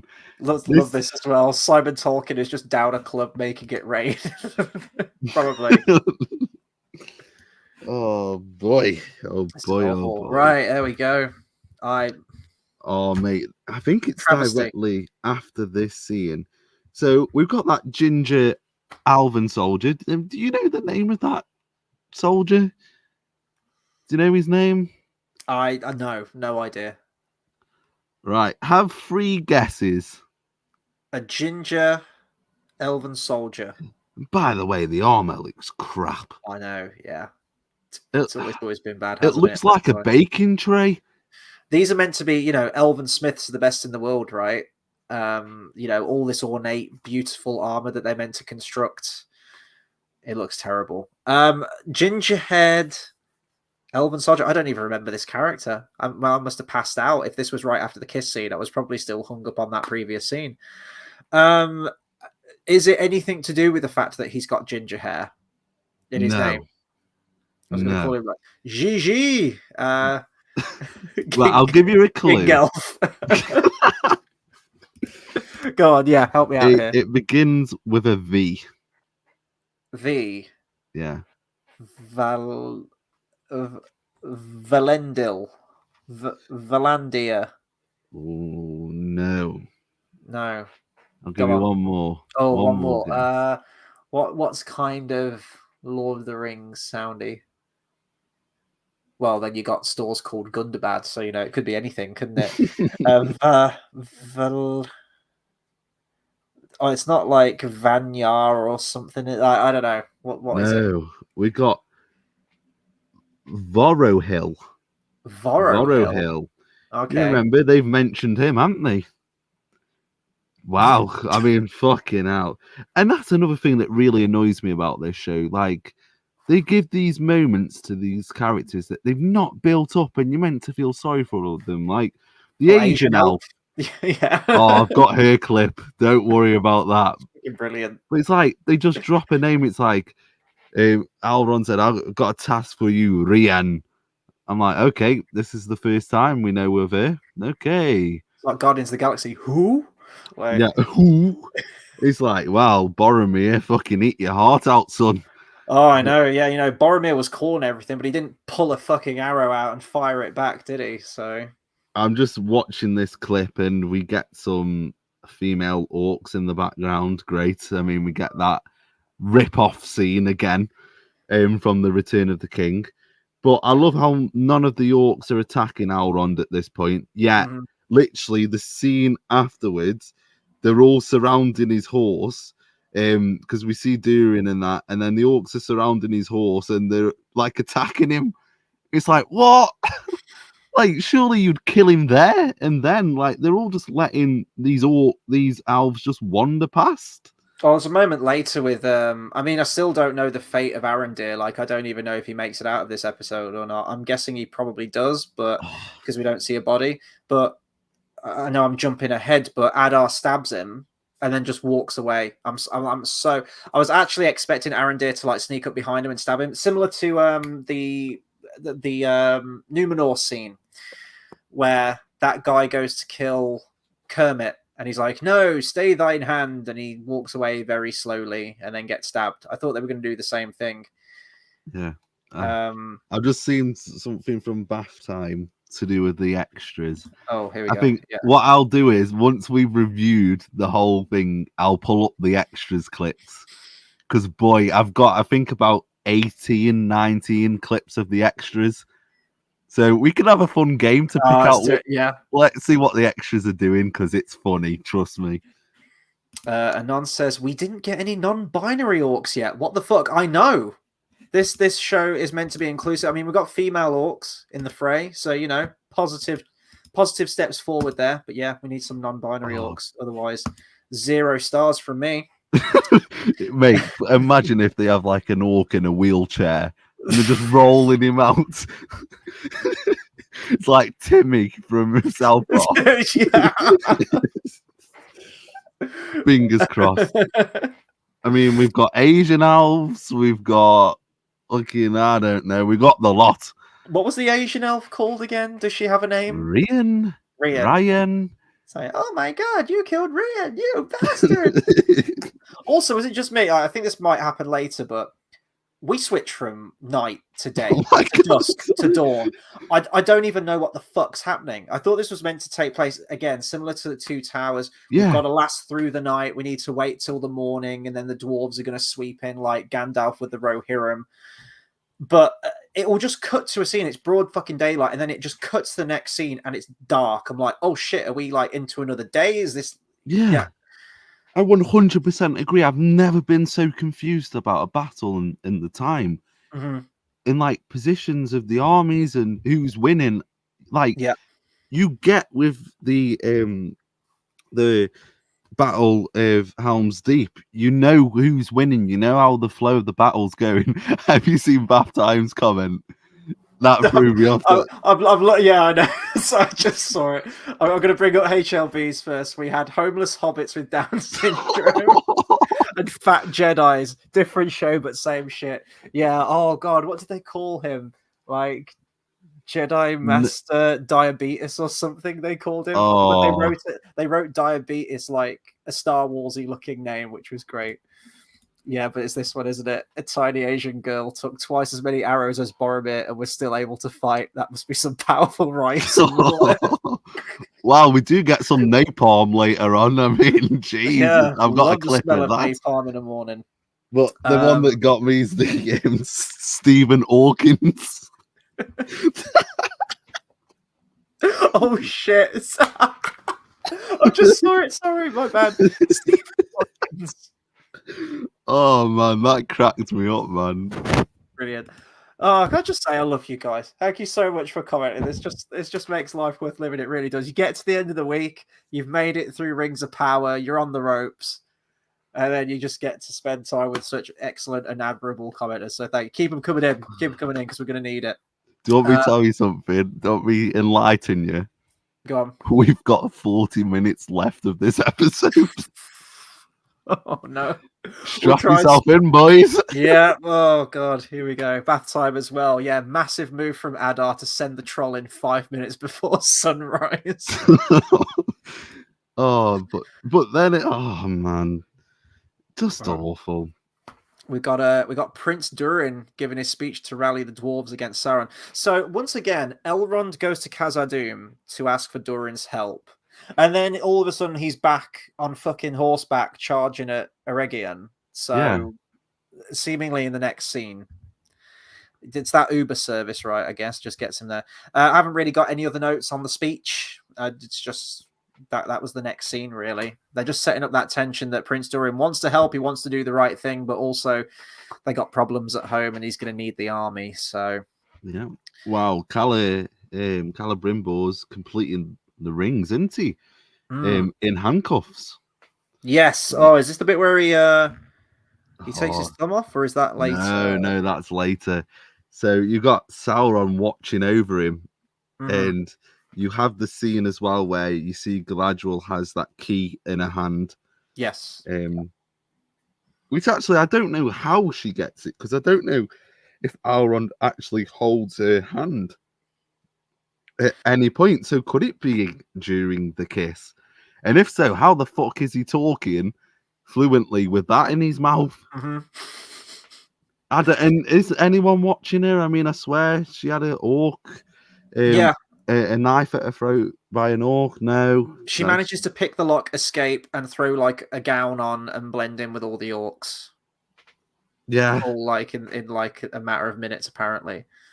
And I love how all the dwarfs are just up in rebellion, bearing in mind like their kingdom is prospering at this point. Like if it wasn't for the king, they wouldn't have their food back. But everyone's up in arms. Yeah, like. There's just no fucking... I don't know. It's just... Fuck it. Like, we're going to mobilize within a day. Less than a day. Yet the fucking kingdom's massive. It's... Yeah, he's like, we march to Eregion. I'm like... I can't remember. Someone in the last stream did tell us how far it was. Did they say it was like 50 miles or something? From Khazad-dûm to Eregion? Yeah. I can't remember, but even still, like they're going to be marching throughout the night to get there for dawn, but Elrond's already made it back there. Well, he's got that speedy horse, hasn't he? So there you go. That can help, I suppose. But I do agree with bath time here. He says, "Big up Prince Durin. He's one of the only actors doing a good job." I agree. I totally agree. Apparently, it's 110 miles. Ooh, that's a little bit longer, isn't it? I'll give my one praise actually. The one that surprised me, who's been my favorite so far of the whole season, has actually been King Durin. Yeah. I really like the actor. Like, even though they have speed ramped his greediness and his and really upped his power of his ring, he's been great, to be honest. His acting's really good. I really like the actor. But yeah, they're fighting now. Yeah, apparently. This is a great point. Anon says Adar was smart right up until he randomly allowed Elrond anywhere near Galadriel. Yeah, what gives with that? Why did he do that? Yeah, it's because he's meant to show his decency, apparently. So, Yeah. so bad. So bad. Wait, hold on. Actually, sorry about that. Wait, so he's after Elrond's ring, if I'm correct. Galadriel's ring, sorry, and Elrond has it at this point. So is Elrond wearing it at this point? And they've already searched him to say that he's got no weapons on him. So why don't they fucking search him for the ring? Where is he hiding the ring? Exactly. That's the question. Oh god, that's for Durin to find out later. For 2 years, he hid this uncomfortable hunk of metal up his ass. oh god, I just. Oh god, Rings of he's power. wearing it, but not on his finger. It's like the Jack Black skit with the Yes. with the "You have my sword." Yes. Oh. But Well, the then next scene I've got is an orc stabbing a horse and then licking the knife, like Lurtz in that extended scene. Yeah, I mean, we've got clips of that later on, but it's bad because you have these orcs are now attacking Elrond, even though they've let him walk through the trench. They've decided, you know what, we're going to attack you now and try and kill you. And then you've got a load of orcs surrounding his horse. Yeah, they don't stab it; they just leave it, and then one gets kicked, and the orc dies, and then they get away, and the choreography is crap, absolutely dross, and it's one thing that I thought as well. We see that they have got so many horses within that opening battle scene. Well, that charge, and then they all just go. Yeah, you don't see any on the field, do you? No, because we get one shot of 3 horses like getting stuck in the mud, but that's it. Yeah. And then this one gets stabbed, and I'm just thinking, like, oh, that's some horses actually didn't make it out alive, did they, in the actual filming for Rings of Power? So, as far as I'm aware. But it's like, why would the orc do that? Like, why? Well, and then Elrond does something else to an orc right afterwards, which is like some straight up Hobbit shit going on right here. The improbability of all of this. So it's the one that kills his horse, right? Is this is one he gets his own back on, right? So he stabs this orc, throws this orc into a fucking catapult, triggers the catapult, which sends the orc flying through the air and smacks into the walls of Eregion. Now, I mean, that's a hell of a shot to do that, but he's taking a gamble there, because what if that orc was like to smack an elf on the wall or something? Yes. He's literally launching an orc on a catapult into the city he's trying to protect. Yeah. Like, what the fuck are you doing? Like, imagine if that's what broke through the walls. Like, are you an idiot? Why the fuck are you firing it that way? You have him dead. Just kill him. Yeah. Yeah, this was like some straight up Hobbit shit to me. It was like so over the top, just needlessly. He says the ragdoll on that orc was top tier. I need to go back and rewatch it actually. He literally limp. He just smacks the wall.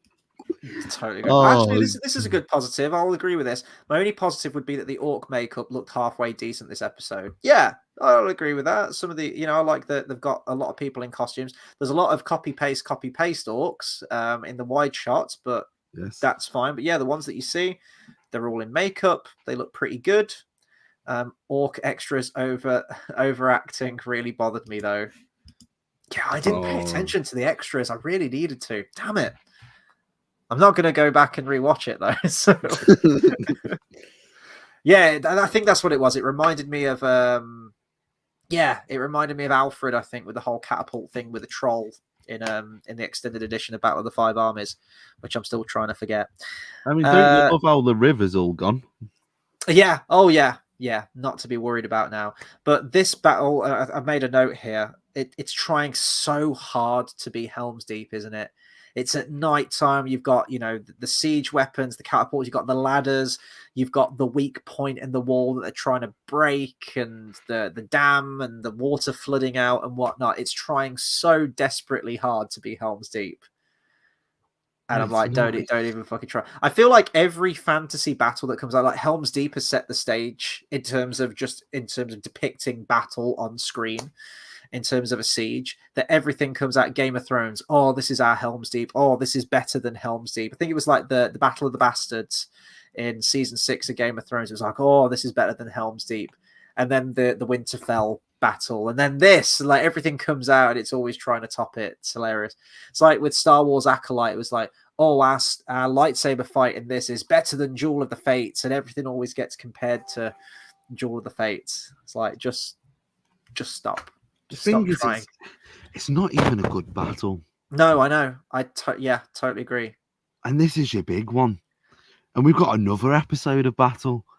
Yeah, I was really confused about that. Yeah, they said it was 2 episodes, didn't they? So, Christ, just think they've got to finish that battle and then tie up all the other storylines.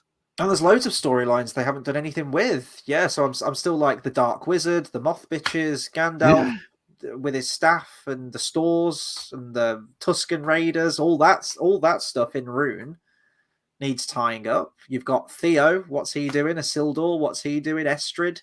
Elendil, Numenor, basically everything. This is why it's so frustrating. We've done 8 episodes, and they've speed run so much stuff with the Rings creation, but all the other stuff, I just feel like it's been negligible. Like, we haven't really advanced the story in any way. It's baffling. Absolutely dross, isn't it? Oh, and this is peak TV. This is brilliant. Mm-hmm. Just sit back and enjoy, man. This is going to be really petty of me, and someone's probably going to correct me, and that's totally fine. So I put, all of a sudden it's nighttime now. We've already discussed like the changing of the times of the day and whatnot. But an orc mentions like, oh, trebuchets are in range or something. He mentions the word trebuchet. I'm like, but trebuchet is like a French word. And I know they're speaking English. Like, I get it. So I get how someone could be like, oh, they can mention trebuchets. That's fine. That's what they are. But I remember in Lord of the Rings, they always refer to them as catapults every single time. It's like, let us ease their pain, release the prisoners, catapults. Like, I feel like trebuchet is a word that links too much to our world, and I don't know. It's like looks like meat's back on the menu, boys. It's like, okay, they know what a menu is. This is very strange. It's a cool line. I love it, but do you know what I mean? I don't know. I feel like they should refer to them as catapults rather than trebuchets. That's just me. I'm probably reaching there. That was me just in a bad mood, probably trying to like pick a fault in everything that was going on. Well, there's bigger faults than the word trebuchet. I mean, Lord have mercy, we had Elrond snogging the face off Galadriel a few scenes earlier. So, yeah. Well, we have the orc here, and it's a line that you told us earlier on. He says, "You told us you loved us." Yes. Yeah, I've got that written down. Yeah. The amazing. Soft. Yeah. Yeah, and it's like, do you not understand? Like, they're trying to kill you as well. Like, come on, this is war. But again, you're playing it off as like Adar's feeling a bit guilty, and like, what the fuck? These are orcs. Yeah. I don't care about them. Why are we wasting time on this? Just absolutely awful. And they're playing this orc off as being like a deserter. I think he's going to be deserted next. But Adar says he loves the orcs with all that is left of my heart. Oh, oh, what a lad. Okay. He said, too much to let you become Sauron's slaves. So we're going to kill you anyway. Yeah, we're going to just cannon fodder, just send you straight in. Front of the line. It's like, no offense. Like, if you're an orc, you're thinking, okay, Sauron will get me killed, if I follow him. But so will Adar. Like, yeah, what's the difference? What's the trade-off here? There is none. Mm-hmm. And we get the scene after where Adar discovers that Galadriel's free. Is this right around the time that Galadriel's in like a shawl? She's in disguise, and this is like they're burning bodies of the dead orcs, right? They're doing some kind of like vigil for them. Was that what was Yeah, happening? Or yeah. I've got a question for you. Mm-hmm. I thought that orcs could smell elves. We see it in the previous episode where an orc smells Arondir. Yep. Why doesn't it happen in this scene? It's so great when a character has plot armor, isn't it? You know, just ability levels, powers that they're so consistent throughout season 2. It's great. You know what I loved as well? The fact that they've ripped off the Return of the King, the extended edition where Sam and Frodo get caught up. They're trying to sneak past and they have to go and, you know, do some duties, forming the line. But it had to be a female orc. Yes. That had to interact with her. And it's like, do you not understand, like, the backlash from the last episodes when you had the female orc and you've got him again? And it's like, why? And like you said, there's no tension because you know that she's going to be fine. Yeah. So what's the point? We just wasted so much time. And I'll just love to know how she got past. I mean, where's the fucking tunnel to go under the city? I mean, yeah, conveniently we just bypass all of that in the episode, don't we? We just cut that out, just explain it away off camera. Yeah, it's like, the fucking, it's just under the ground. Then Arondir rocks up and they have a bit of a heart-to-heart, and I'm like, have these two characters actually met? Like, I don't remember a single scene between Arondir, a scintillating scene between Arondir and Galadriel. I don't remember. Maybe they met up at some point at the end of Series 1 where she took a pyroclastic flow to the face, maybe. But I don't remember anything. No, same. I can't. And is there anyone out there that actually likes Arondir's character? Like, seriously, what is his character? Well, he's so vacuous and boring to watch. I see a lot of praise for him, saying that he's like the truest elf to Tolkien's work that's ever been depicted, which I think's amazing. So, you know, and there was hints in the actors' interviews. I don't think he'll last this season. I think he'll be gone. He didn't sound like he had much of a role. Oh, were they sort of asking him what is going to happen in season 3? And he was like, well, I don't know if I'm coming back for it or... Yeah. I mean, I don't care about him, to be honest with you. And I love, again, he's undetected, just rocks up, kills a couple of orcs, and then, they're on their way. Brilliant. Totally agree with Bath Time here. This was one of my predictions, because the orcs are going to kill Adar like they did Sauron in the prequel with the crown, and try and say it's some like incredible book-ended storytelling. Yeah, I agree. I think they're going to do that too. Well, we know that Sauron gets the crown and is fighting with it somehow, using it as a sword. I don't know. So, yeah, I think you're going to be 100% right with that. Let's see. Do you think that Galadriel's character wildly changed after a few minutes in the orc trenches? Yeah, like she went all like calm and was like motherly, like put a hand on his face. It's like, oh, don't do that. You know, your time for vengeance will come. It's like, Jesus Christ, that kiss really fucking changed her. Yeah, rocked the world, didn't it? Yeah, maybe that's what she needed. Yeah. You know, a bit of tension released, and boy, she's good. God, I wouldn't do it. Jesus Christ. Nah, I wouldn't. Fuck it. Do you reckon her O face is like that face that she did in slow-mo when she was riding the horse? Oh, God. Oh, there's I don't know if you watched Disparu, but there's a clip from it. It's from this season where Galadriel goes into that nightmare vision of Celebrimbor getting tied to the tree, and she makes this noise as she's scared. She goes like, "Oh!" And it's like he just clips it, and I just imagine that now with Elrond kissing, just like, "Oh, oh no, oh God, no." Ugh. I love seeing the memes where it's like, how did you go from this Galadriel to the one where Gimli's saying like how fair she is, and he wants like 3 strands of her hair. Like, how are we gonna get to that point? We're I not. don't It know. ain't gonna happen. She'd be like, you presume of me to request 3 strands of my hair. Like, yeah.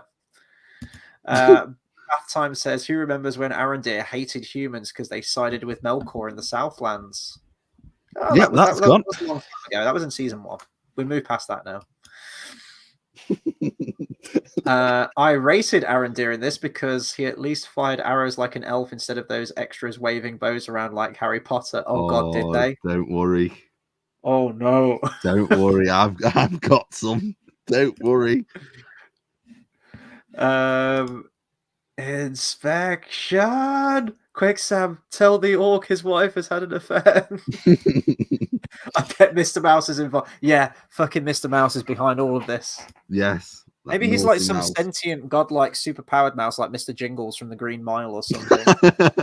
You're gonna have John Coffey rock up. Yeah. Like the drink, only not spelt the same. Right. And then we cut to, Narvi. Again, stuff happening off camera. This seems like a big deal. Narvi says that King Durin has started attacking his own men and cutting them down. He barely made it out alive. And if Prince Durin marches, it will be the end of Khazad-dûm. He needs to keep his troops where they are now to stop the king, basically, to overthrow the king, because he's about to summon the Balrog. I don't know. This seems like a huge character moment that maybe would have been great to have seen King Durin turn and fall that far by kinslaying, basically.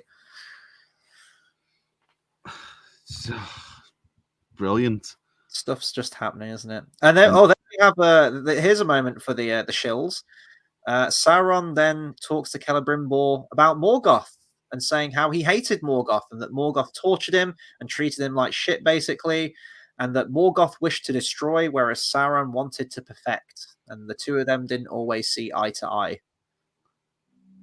I actually can't remember if that's in the book, if they go into the details of their relationship. I always thought Sauron was pretty chill with Morgoth. I thought the two of them were thick as thieves, but I don't know. Maybe I'm misremembering something about that.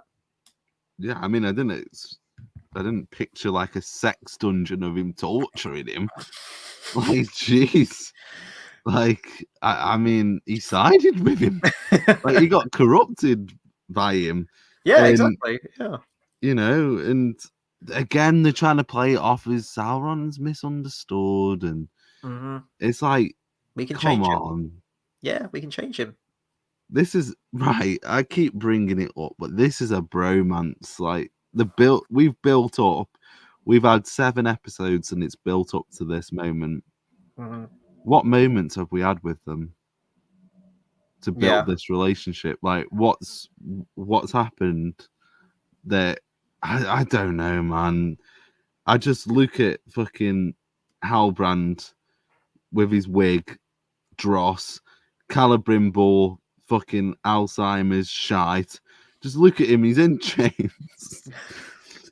Well, yeah, this is this scene, isn't it, where he's in shackles? Yeah. It's just, I can't wait. Could he have cut the shackles with like that press thing, or couldn't he reach them? Well, that's what I thought. Well, he does something completely drastic, doesn't he? He does a full fucking jigsaw. Yeah, I was like, it's like a saw trap. Yeah. And what's it? He says, like, Sauron says to Celebrimbor that, what is it now? He says he was a victim. He says, I am but a victim of your obstinance. Like, what? Like, what are you on about? Yeah. Just awful. I hate cuts his thumb off. I don't know. It looked like he was really close to that press, that like vice press, and I thought you could break those shackles. It actually looked like he almost got his hand out of the shackle at one point. I was like, just a little bit more, you've got it. You know? Like, dislocate your thumb. You don't have to fucking break it. God, you sycophant. But anyway, right after this, when he gets outside, this is where Celebrimbor's knocked out by an explosion for the second time in the episode. Awful. Which is wonderful. I I do love how he just goes absolutely flying. And it's like, geez, how much damage can this guy take? Like, leave him alone. Like, And do they do the whole like tinnitus thing again for a second time? It's almost like exactly the same scene as the first time. yeah, it's like, oh, he's injured again. It's like, oh god, we've had it before. And then like he runs around again. But it's like, Jesus, Celebrimbor's on a bad day. It's like absolutely dross.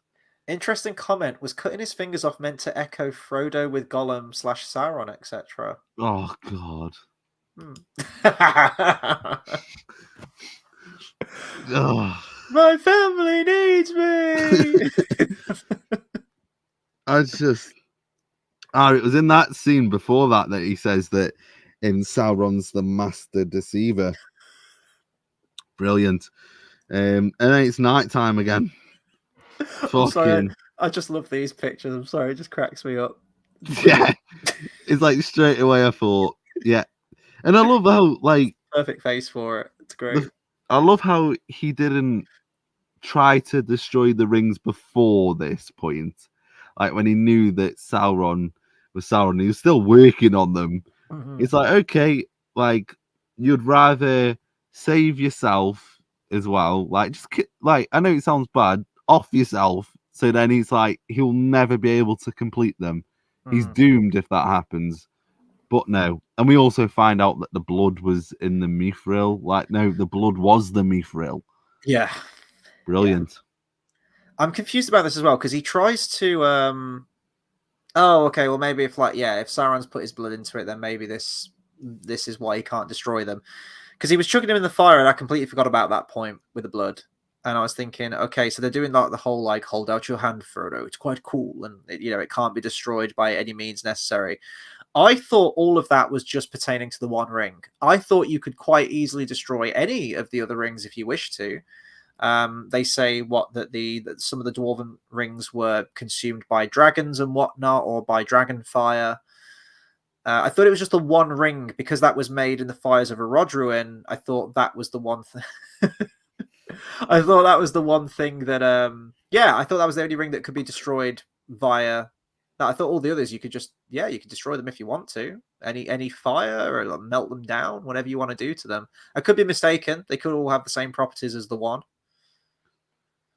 Yeah, but he just throws them in the fire, doesn't he? And they're cool because remember, fire, if it's evil, it's not hot. Brilliant. Yeah, I have no idea what's going on. But he gets knocked out for a second time, and I think he gets apprehended almost immediately by the elven guards, doesn't he? And they say like, "Oh, you crackpot, we're going to take you back to where you came from. You're behind all this." And Galadriel comes to his aid. And then I forgot that she doesn't. Wait, she doesn't have the ring at this point, does she? Does Elrond have the ring? Yeah, so Elrond has the ring at this point. But this scene made me really angry, to be honest with you. Because Celebrimbor, so when they bump into each other, Celebrimbor's the one that's apologizing. He's the one saying, like, I'm sorry I made this happen. Not once does she say, no, it's my fault. I should have told you that he was Sauron. No, nothing. And what really angered me was she is hell-bent on killing Sauron. She lets the fucking cripple go to fight him. Oh my god. I love that Celebrimbor gives this like huge impassioned speech as well in the middle of a war.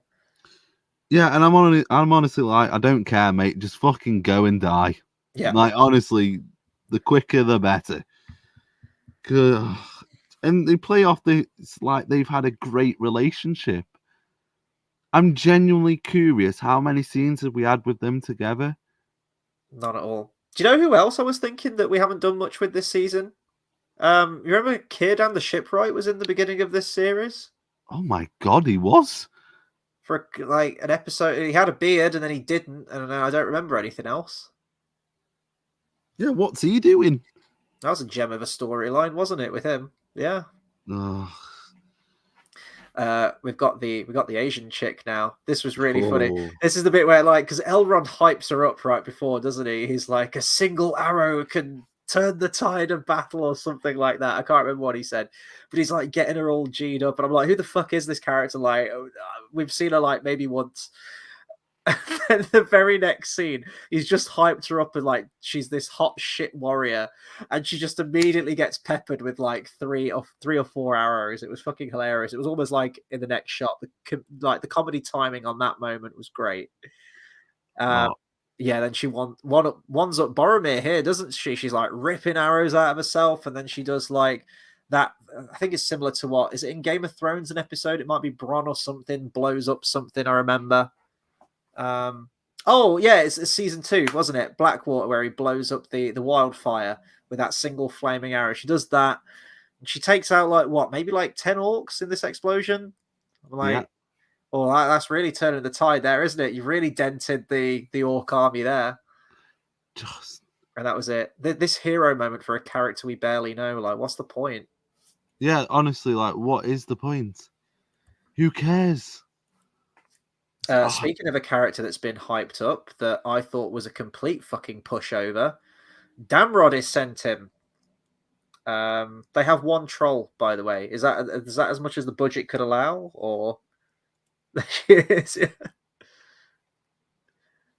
we go. She's going to take the shot. Do it. Boom. Boom. Oh, wow. Amazing. Wow. But yeah, Damrod said it. I'm like, we've got 1 troll. In the whole army, we've got 1 troll. And I think someone commented earlier, they don't even put him in like armor or anything. Maybe Damrod's too, precious. Maybe he's like, I don't need armor. I'm the toughest, meanest, baddest troll there is. Apparently, he's killed dragons. Yeah, but wow. He gets his ass kicked by like a couple of elves. Well, he's killed mountain giants. Oh, that's true. Yeah, stone giants. Yeah, stone giants. Yeah, so yeah, he can't punch through a wall. So that's brilliant. And I do love the fact that just watch this clip, man. Look how that arrow falls. Oh, no, it's straight down. Yeah, it's like it's firing straight. Next minute, drops straight down. Like, geez. I think I knocked my camera there. Sorry, let me. That's all right. I'm loving some of these comments, by the way, just while you're getting that sorted. Bath Time says, what are the chances Disa appears by herself on the hillside instead of Prince Durin with an army of bats? Yes. These bats were bred for one purpose, for war. And then Anon says, Disa going to appear on the hill with the sun and flash her thigh and turn the orcs to stone. Yes. Sound's first light crept over the top of the trees and turned them all to stone. Oh, just think what we've got, man. I know. So this is the bit where the elven soldiers surround Sauron. The jig's up, pal. They all know that he is the Dark Lord Sauron.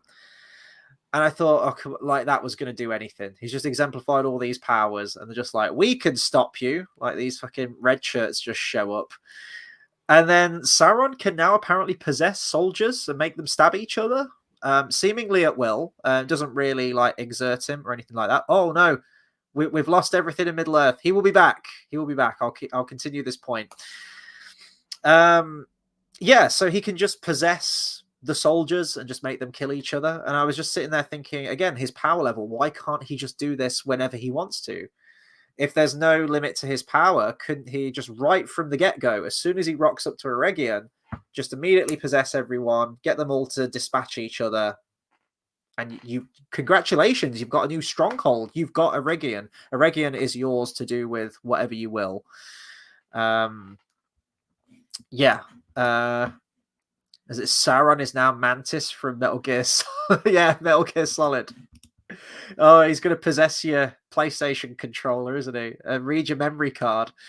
So yeah, this was done in an attempt, I guarantee, by the writers to make, doesn't Sauron look so cool? There is no limit to his power. He can control everything. He can see everything. He can manipulate everything. And I'm just there like, well, why couldn't he have just done this earlier when he force pushes literally every power that he's had in this episode? The fact that he can create an illusion, I'm like, we'll just put everyone under a spell, put everyone in an illusion. And then just let the orcs come in and sweep through the city. If that's indeed what you want, if you want the orcs to conquer, if you don't, then just put everything in illusion? Can you put the orcs in an illusion? And then the bit where he force pushes Merdania off the wall, could he just lift everyone up and throw them all off the wall in perfect synchronization? This bit, just get everyone to stab each other. It just makes no sense. Yeah, we're still waiting on everything in Middle Earth. Hopefully he should join us again in a second. And then Arondir has his stupid Legolas moment. I mean, with the showrunners have been kind of billing Arondir as the Legolas standing character, right?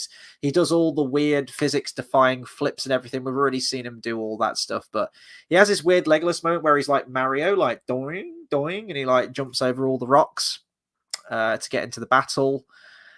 And yeah, Damrod by the showrunners has been bigged up like crazy. There was like this character, this troll, was modeled after Mike Ehrmantraut's character from Breaking Bad. I still don't get that connection. I don't know what they were smoking when they were saying that. And he's vanquished stone giants, he's killed dragons, titles. He's a force to be reckoned with. And he was a damn pushover. Like, he steps on maybe like a couple of elves, doesn't he? I think, and like crushes them into the mud. I think he picks up a horse at one point and kills the horse. But beyond that, did Damrod really do anything? I was expecting Damrod to maybe like take out a few like key characters. Well, not massively key characters. We don't want to break the canon even more, do we? But he just really did nothing. He rocks up, didn't really have much personality, and then just gets like triple teamed, doesn't he? I think Arondir gets the first attack maybe, and then Elrond gets a stab, and then Gil-galad charges in on his horse and gets the final killing blow. And I was like, oh, okay, that was the Ballad of Damrod, I guess. That was your great troll character that you were bigging up for months and months before the show came out. I don't know, like, am I way off base on that? Like, what did you guys think of Damrod? Did you think he was cool, or I felt like they didn't do anything with him? So when everything in Middle-earth predicted that Arondir would kill, I think he predicted that it was going to be Arondir, right? I think we both predicted that. We thought that Gil-galad might have something to do with it, but yeah, Anon says that the troll getting hurt and killed upset me. I think everything Middle-earth predicted that it was going to be Arondir that got the killing blow, and I guess Arondir contributed, so I don't know if we can count that. I feel like it was a three-way effort, wasn't it? But it was Gil-galad that got the killing blow. Yeah, Bath Time says he was bollocks, Damrod. Yeah, totally agree. Didn't do anything. No shocking moment at all. Great question, Bath Time. Is Arondir dead? I have no idea. I have no idea. We didn't see a body. We just get his, we see him get stabbed, and it's good. The battle's going to continue into the next episode. So I don't think they will kill, a person of color character. Look how inclusive we are, including this elf in our franchise. I don't think they'll kill him off, personally. I think they'll, because we didn't see a body in this, like a definitive death, I think he will probably come back. Yeah, I guess we'll see. I think he's still going to be alive, though. I don't think they're going to get rid of him. And then we have the moment that's meant to emulate the Two Towers with the sunlight creeping over the top of the hill, and Elrond's like, the army is here, the dwarves, Durin is here, and he doesn't show up. So it's kind of like not a retcon, a subversion, I guess, of that scene that we come to expect from the Two Towers. I'll keep on going. I'll just check if I've had a message. Oh, okay. Everything Middle-earth has just said that my camera has just stopped working, so I'm going to reboot it a second. That's fine. Yeah, he should be back in a second. I'll get his opinions on all of these things that I've mentioned, by the way. Let's just check some of the comments. Anon says, Galadriel going to heal Arondir and have a child with him, who turns out to be Elrond's wife. There you go. I wouldn't be surprised. Let's see. Then my note here that I took, I already mentioned this earlier, but why didn't Adar just finish off Arondir? The two of them are duking it out. Two of them are fighting.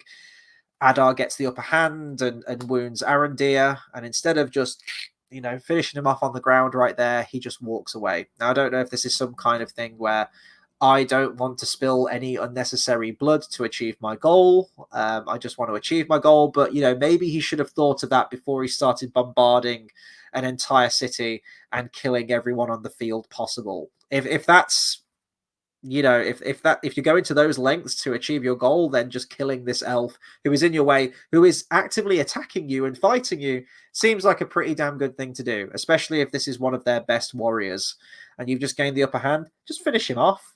Just stab him, one killing blow, and you're fine. But he doesn't. He just wounds him in the leg a little bit. No, I think he stabs him twice, does he? Does he stab him twice in the chest and then just walks away? How about you just finish the job? I hate that trope so much. Right around this time, the orcs breach the wall, and Adar takes the ring. That's the last note that I've got, and then we cut to black. And then in a similar tonal whiplash to a couple of episodes ago, where you have the Tom Bombadil theme playing, which was really took you out of the moment, didn't it? That was like massive tonal whiplash. We have the Ballad of Damrod song, the death metal song that was written by Bear McCreary, and I forgot the band who contributed to it. It just sounds so out of place. Another tonal whiplash. Again, just showing how out of touch not just the showrunners, the writers, and everyone are with this show, but even I've got to say Bear McCreary. Or maybe he just doesn't give a shit, because Bear McCreary has done some incredible music. I think Bear McCreary did the music for, was it Battlestar Galactica, and then also the God of War games, the recent two. Great soundtrack, wonderful leitmotifs, really emotive music, and he chucks a death metal song in over the credits. Great. Everything in Middle-earth has returned. He is back. I'm back. I think having all of the clips lined up tanked my OBS right in the end. So I apologise for that, but I'm sure I missed the brilliant reaction of Arondir getting killed, potentially. So it was that fight and also Damrod's fate. What did you think to the whole Damrod thing? Waste of opportunity? Why was he bigged up so much? Pointless, mate. Absolutely pointless. I mean, we've got a Damrod, he's amazing. He's this big baddie. Dies straight away. Yeah. What does he do that's significant? Like what? Now, your prediction was Arondir takes him out. Now, Arondir contributes, but I want to give that killing blow to Gil-galad. Or do you think he was already on the way out before that final blow? Oh, I'd give it Gil-galad. He had the last one, but again, it's like you're meant to go, oh, these are the lads. This is the team. And it's like, yeah. I mean, there was one clip, and I will show it later on, that really annoyed me. There's a scene where you've got Elrond, he's chopping at the catapult, at the machine that they said that he's chopping at it. And instead of Damrod like stamping on him or like hitting him with a weapon, he just like chucks him. Mm-hmm. It's like, come on, he's right there. Like, you could kill him. But yeah, I thought Damrod was a waste. And like you say, the end credits, what the hell was that about? Yeah, we knew it was going to play though, didn't we? We guessed because I didn't know about it until you told me about it, and then we went to the Instagram page where there was a bit more like behind the scenes stuff, and then I found out the shocking truth that there was going to be a death metal song in in Lord of the Rings. Yeah. I thought, oh, I honestly did think though they would have played that as he entered, but I'm kind of glad they didn't. But yeah. Like I say, building up, the last ballad of Damrod. Like, what? Who cares about Damrod? Character. This was the Mike Ehrmantraut character, remember? He had two scenes. He had one scene where Adar apparently loves his orc kids, yet this troll just brings the heads of his orcs to him. And then this is the scene that turns kind of makes Adar sad and the orcs mad at Adar because Damrod's killing orcs. And yeah, absolutely pointless. I thought the Arondir scene with Adar was shite because there's no real fight. They just straight away, he stabs Adar, Adar stabs him, and then he gets the killing blow, doesn't he? Well, apparently. but you don't see him die on screen, so I don't know how they're gonna do that. I don't know. Is Adar gonna put the ring on Arondir, and is he gonna survive? I don't know. Just awful, Yeah, yeah. And so Adar having the ring, what do we think is going to happen with that then? So he's got the ring. Great. This brings life to everything. What does he need this for? What's he going to use this for? I don't know. Could he bring all the orcs back to life? What, he does a Or do you Night have to King? still be like, yeah, do you have to still be like kind of clinging to life to bring someone back to life? Or could he like be a necromancer and raise everyone from the dead or something? I don't know. They won't do that, but yeah, I don't know. Could you imagine if it kind of like turns him into an elf? Like it heals him. Like, because I don't get why he's got it. And you see later on, like in the trailer, sorry, that you have Sauron has Morgoth's crown, like with what do you call it? With Galadriel fighting, so he's gonna have to lose his crown somehow. So he's gonna kick the bucket anyway, and I don't really care. Like, we're just so done, aren't we, with this series now? It's just kill all the characters. We're done. I just want Waldrick. We all, That's all yeah. I want. And where are the wargs? Oh, Actually, during this battle, like, where are they? We desperately need an Adventures of Waldrick series. We do. We really do. And that time says next week we get Mad Max Fury Road orcs with flaming guitars. Oh, hell yeah. Let's go. Let's go. Oh, there was a comment earlier about how everything looks like just really cheap and tacky. So it's saying like it looked like Willy Wonka or something. There was a comment from earlier. I'm just scrolling. I might have missed it. That scene did remind me of Willy Wonka. You know when I think it's Galadriel's in the courtyard and he's lying down and you see all the elves like surrounding him, like looking over at him. That kind of reminded me of that. Yeah. Oh god, it's just so bad, isn't it? But the armor's dross. They spent millions. I'd love to know how much they spent on this episode.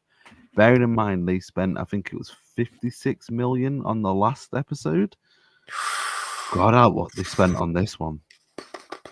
Well, this was the one that they were really banking on, weren't they? This is the one they're going to remember us for, kind of thing. Was this episode or episodes? Yeah. Sorry, two episodes, wasn't it? It was meant to be this battle, but we know that's not going to be the case. It'll probably get tied up at the beginning of the next episode, I would imagine.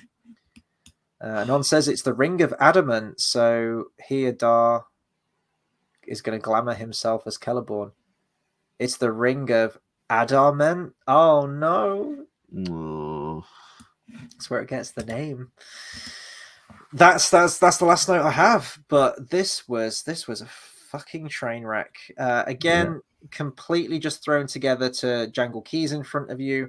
Look how cool this fighting is. You all love battle scenes, don't you? You love the epic battle scenes in Helm's Deep and Minas Tirith siege battles from the Lord of the Rings films. You're going to love this. And it's just, again, they've just fallen flat on their face and proved just how incompetent they are. Complete character assassination and probably the worst scene out of all 2 seasons so far, with that Elrond and Galadriel kiss. A complete disregard for the legacy of the great man Tolkien, his works, and just a complete ineptitude for the understanding of like the family lineage. It's just very simple, with Elrond, Galadriel, Celebrimbor, and Arwen. It's just an absolute travesty.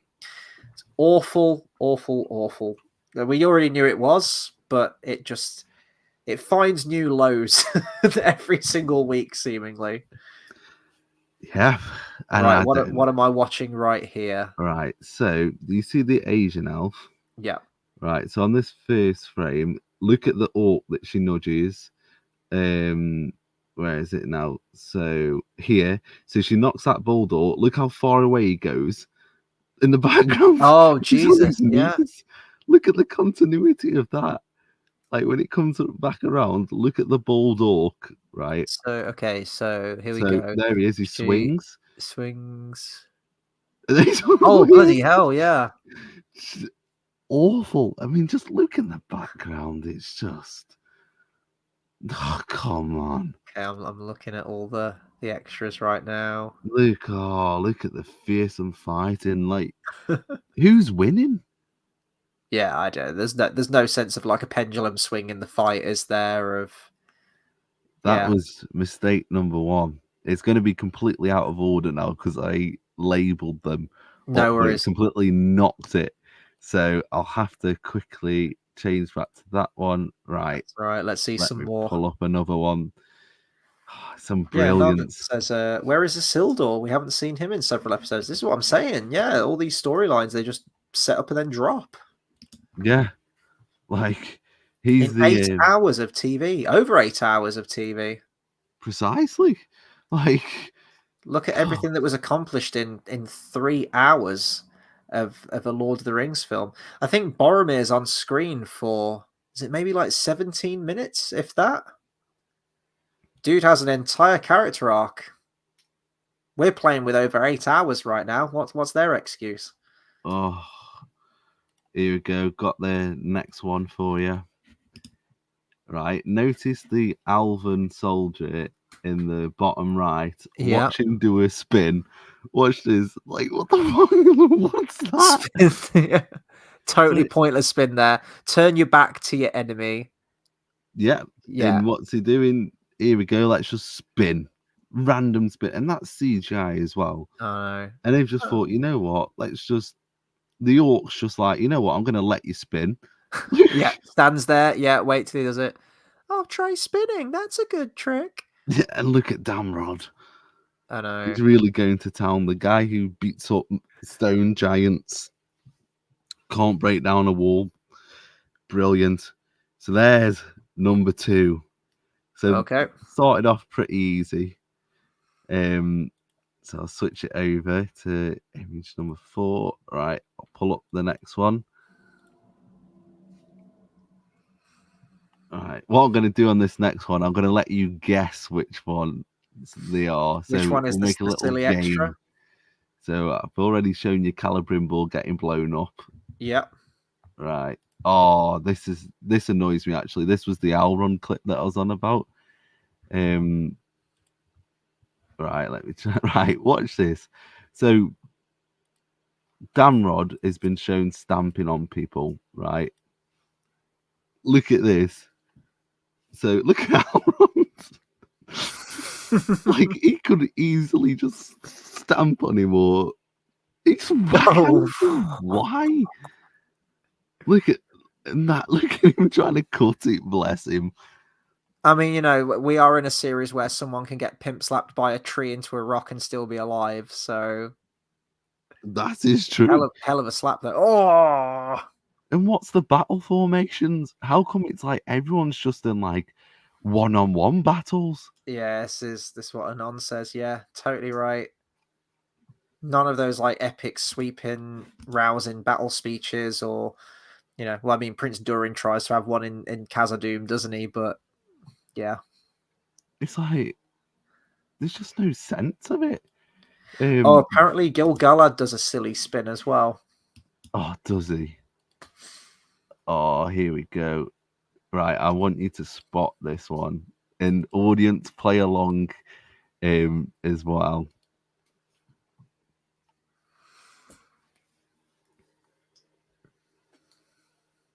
Oh God.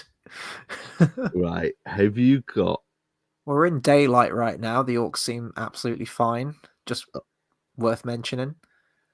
Yeah, they're absolutely not cooking. I need to be all. looking in the background here, don't I? Yeah. Because I'm looking at those 3. Let me have another look. Looking on the left-hand side. No. Where do I need to be looking? On the right-hand side. So can you see the orc? There's an elf on the ground, and the elf actually catches the sword with his hand. And the let's have a orc look. goes to kick the elf, but it doesn't connect.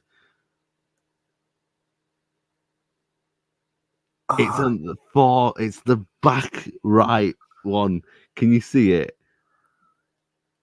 It's I like can see that one there. He just fell to the ground. That elf. yes, that one. Watch it.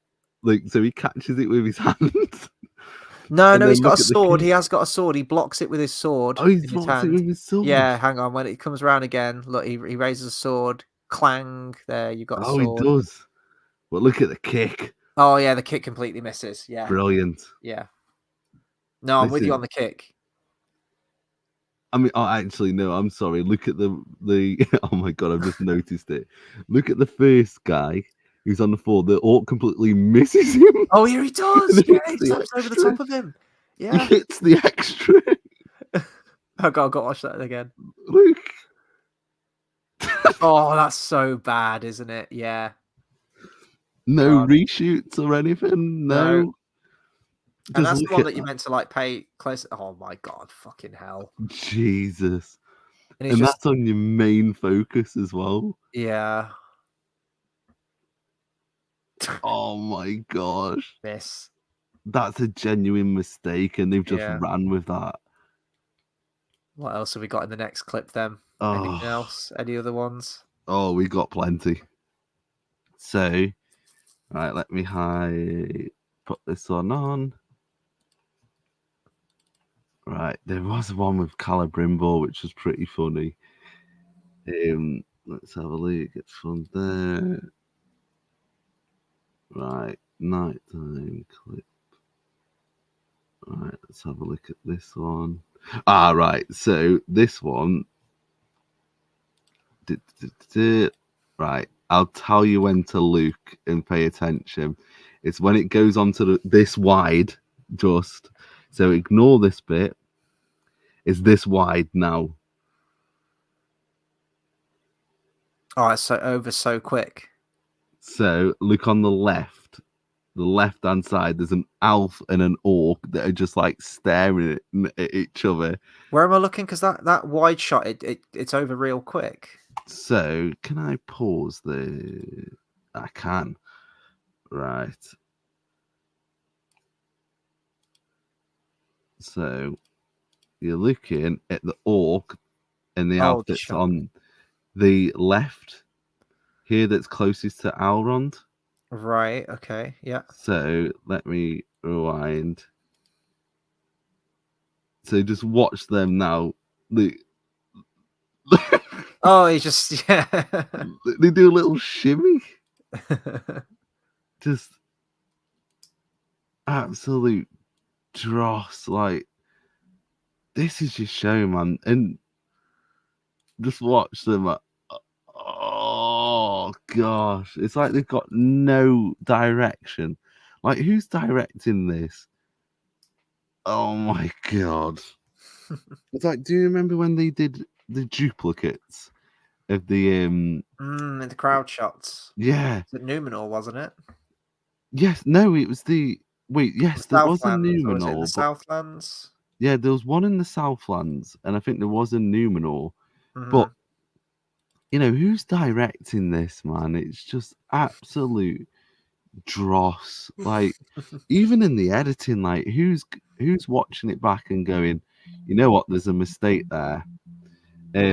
Right, this one, I think it's my favorite. This one. Watch the orc. Okay. I'll just transition this over. Right, watch the orc that's up against the wall. Right, he's just watch him. So he pretends to have an arrow shot at him. Can you see him? Yeah, yeah. Jumps into the wall. There's no arrows, and then he jumps back into the wall. And then, absolutely, yeah, they forgot to add it in, didn't they? By the looks of it, yeah. yeah. There's no arrow, and then he just flings himself back into the wall. Let's try to see if there's anything else going on. I'm pretty sure there was something with the first. No, I know that orc gets kicked through the door. Yeah, does he even like properly connect that kick? That one at the doorway there, that elf. Look, the one on the right. Fucking have it and kicks him through the door. Yeah, Spartan. Oh, I love this as well. I hope I'm pronouncing this correctly. Most Scene says, "Hey, give them a break. Battle scenes are hard, and they only had 1 million, 1 billion. Sorry, Christ, Jesus." Yeah, a few mistakes there and then, but Jesus, like it's just in the editing. Like, surely someone picks that up and goes, "There's a mistake there," but no. Let's have a look. So, right, here's one. Right, watch this Alvin soldier do absolutely nothing as Celebrimbor's walking past. So there's an elf getting attacked by an orc, and can you see him? Celebrimbor's about to run past him. Like, what's this elf doing? And bearing in mind, so the orc's attacking there.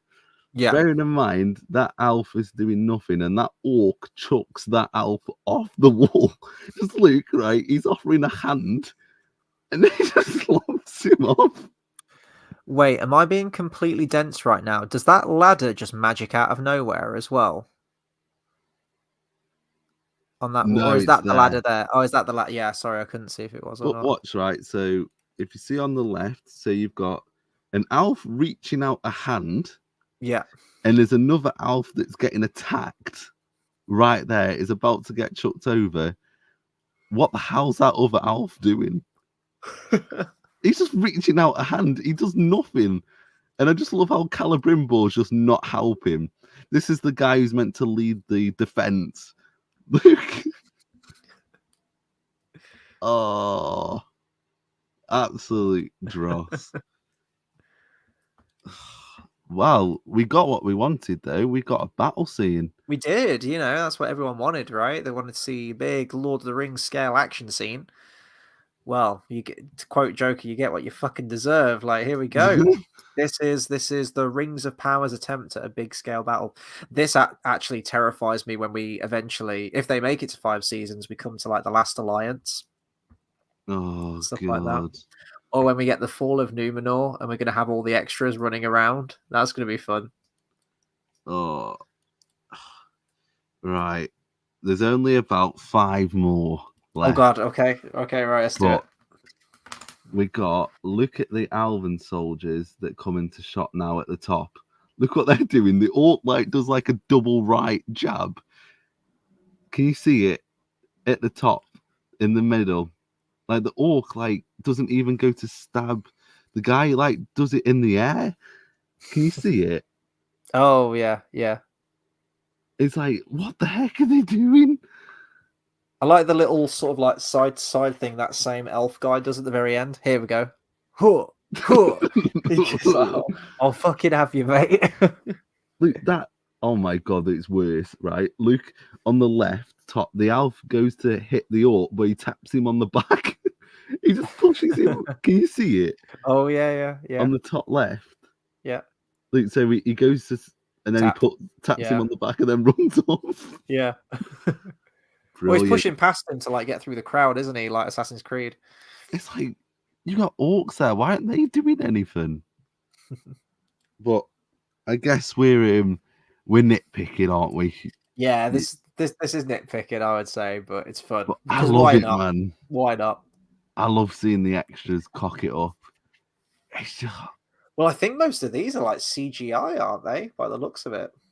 Oh, here we go. We've got the Force one that I was on about. Boy, you'll like this one. So watch the orc on the left. He's pretty much in frame. Right now. Oh, he doesn't even hit him. Look how much force he gets on him. Oh, he doesn't even do anything. He just moves backward. Yeah. And that's in center shot as well. Look at that. Yeah, he uses the force push. Yeah, here. Boom. Oh, that's bad. That's not bad. Even in the background. That one's noticeable. That's not even in the background. I think the worst two so far has been that one that missed the stab on the elf on the floor, and then that one. Yes. It's just how do you get that wrong? because that's not even in the back where you think, oh, okay, like, you know, people with a keen eye will get that. That's flat bang straight in the center. This is like the Praetorian Guard fight in The Last Jedi, where the choreography is just completely out the window. It's awful. Weapons are disappearing in people's hands and stuff. Yeah. It's like, what the heck? I do we have this last one. So this was the shot I was on about with Elrond. So it's not particularly the extras that we need to focus on. It's just the actual scene of how the hell he got out of this. Like the fact that he's surrounded by all these orcs and he made it out. So look at this. So they decided to let him go. Oh, that's cool. Like, look how many orcs are around him. Look, you've got bows, you've got spears. Just stick it there. They're all just chilling. Well, you know, this was like with Galadriel, wasn't it? In a couple of episodes ago, where they all just like attack her one at a time, or just stand around. Look at that. That's bad. I completely forgot that the horse got a double kick like that. That's funny. Yeah, I mean, that's not the first horse that's killed with a kick in this show. We had is it fucking Beric? Isildur's horse? Oh, that's right. Yeah, that did happen. I'll play this last clip for you because I know you'll like this one. So here we go to end it. Oh, you had to bring that up again, didn't you? Oh, fucking hell. That right there. You want my opinion on this episode? That. Right there. Brilliant. $1 million. Oh, hang on. I've got to wait till it cycles back through. When he touches the side of her face, do I detect like a little bit of like an eye roll from Galadriel? Like, oh, like she has a moment. Hang on. That's very subtle, but look out for it. When he touches the side of her face. Here we go. Here we go. Fuck, he would go in for some more. Look at him. She wants the D. Give it to me, bro. Oh, Elrond. Consent. Come on, brother. Mate, I think we need to cancel. What is that, brother? We need to cancel Elrond. He didn't ask for consent. Naughty Elrond. Oh, Anon says, have you got a clip of Gil-galad's spin? No, I don't. Oh. If you could give us a timestamp, I'll get it for the next show. I love this as well. Mosine says, the clip of Elrond slicing through bone and meat, cutting an orc in half in one swing, then struggling to cut a rope for like 5 minutes. That is so true. Very good point there. And then Philip says, greatest kiss ever. Yeah. Amazing. Oh my God. It's so horrifying. I just can't look away. This is peak Rings of Power. This is what you've been waiting for. For 2 years, we've been waiting for this moment. Honestly, I could see a moment like that happening with Sauron and Galadriel, and it would still be awful and terrible. That's not me saying I want to see it. But there are grounds with what the show has set up for that to happen, because she's completely infatuated with Halbrand, and there's the connection there, and he's like making out with Medania, and he's like, oh, you remind me of Galadriel. But this just floored me. I was like, what the fuck are we doing? It almost happened, and I was writing my notes, and hang on, no, I need to go back. Did that actually just happen? Did I just imagine that Elrond snogged the face off his mother-in-law, Galadriel? Did that just actually happen? Yeah, as I say, I'm gonna sit tight and check out these Tolkien shills and see how they defend that scene. Yeah, I sent you one the other day that said that the Rings of Power is cooking. So if I see any more, I'm definitely sending them your way, mate, because it's always funny to see how brilliant this show is, apparently. Anon says the Gil-galad spin is near the end in the daylight. We'll have a look for next time. We'll have a clip for next time, I think. But that gives you something to look through, I guess, towards the end of the episode. Oh, Right. I think I'm done. I think I'm done. I'm done. I'm tapped out this week. It was a tough one. We knew it was going to be a long one. Yeah, we're coming up to 2.5 hours with this one, but I knew like when I was taking the notes, like, yeah, this is going to be a big one to talk about. But we made it through, didn't we? We made it through. I've got one more week. One more week. We are actually going to stream the following week as well. So next week is just going to be a review on episode 8, and then the following week is just going to be our thoughts overall on all of season 2, and thoughts and speculation for season 3. We'll see where it leads into. So yeah, you got 2 more weeks of us talking about Rings of Power, and then I'm sure we'll have a bunch of other stuff coming out too. But apparently there you go. There's a timestamp. Perfect. 1 hour, 5 minutes, and 8 seconds. All right. I will have that for you within the next episode. Excellent stuff. Right. I just want to say a big thank you to everyone. We've seen some new faces here tonight. I haven't seen some of these commenters before, so this is great. So thank you if you've just discovered this video tonight. We do encourage you to go back and watch some of our older ones too. And next week is the big finale.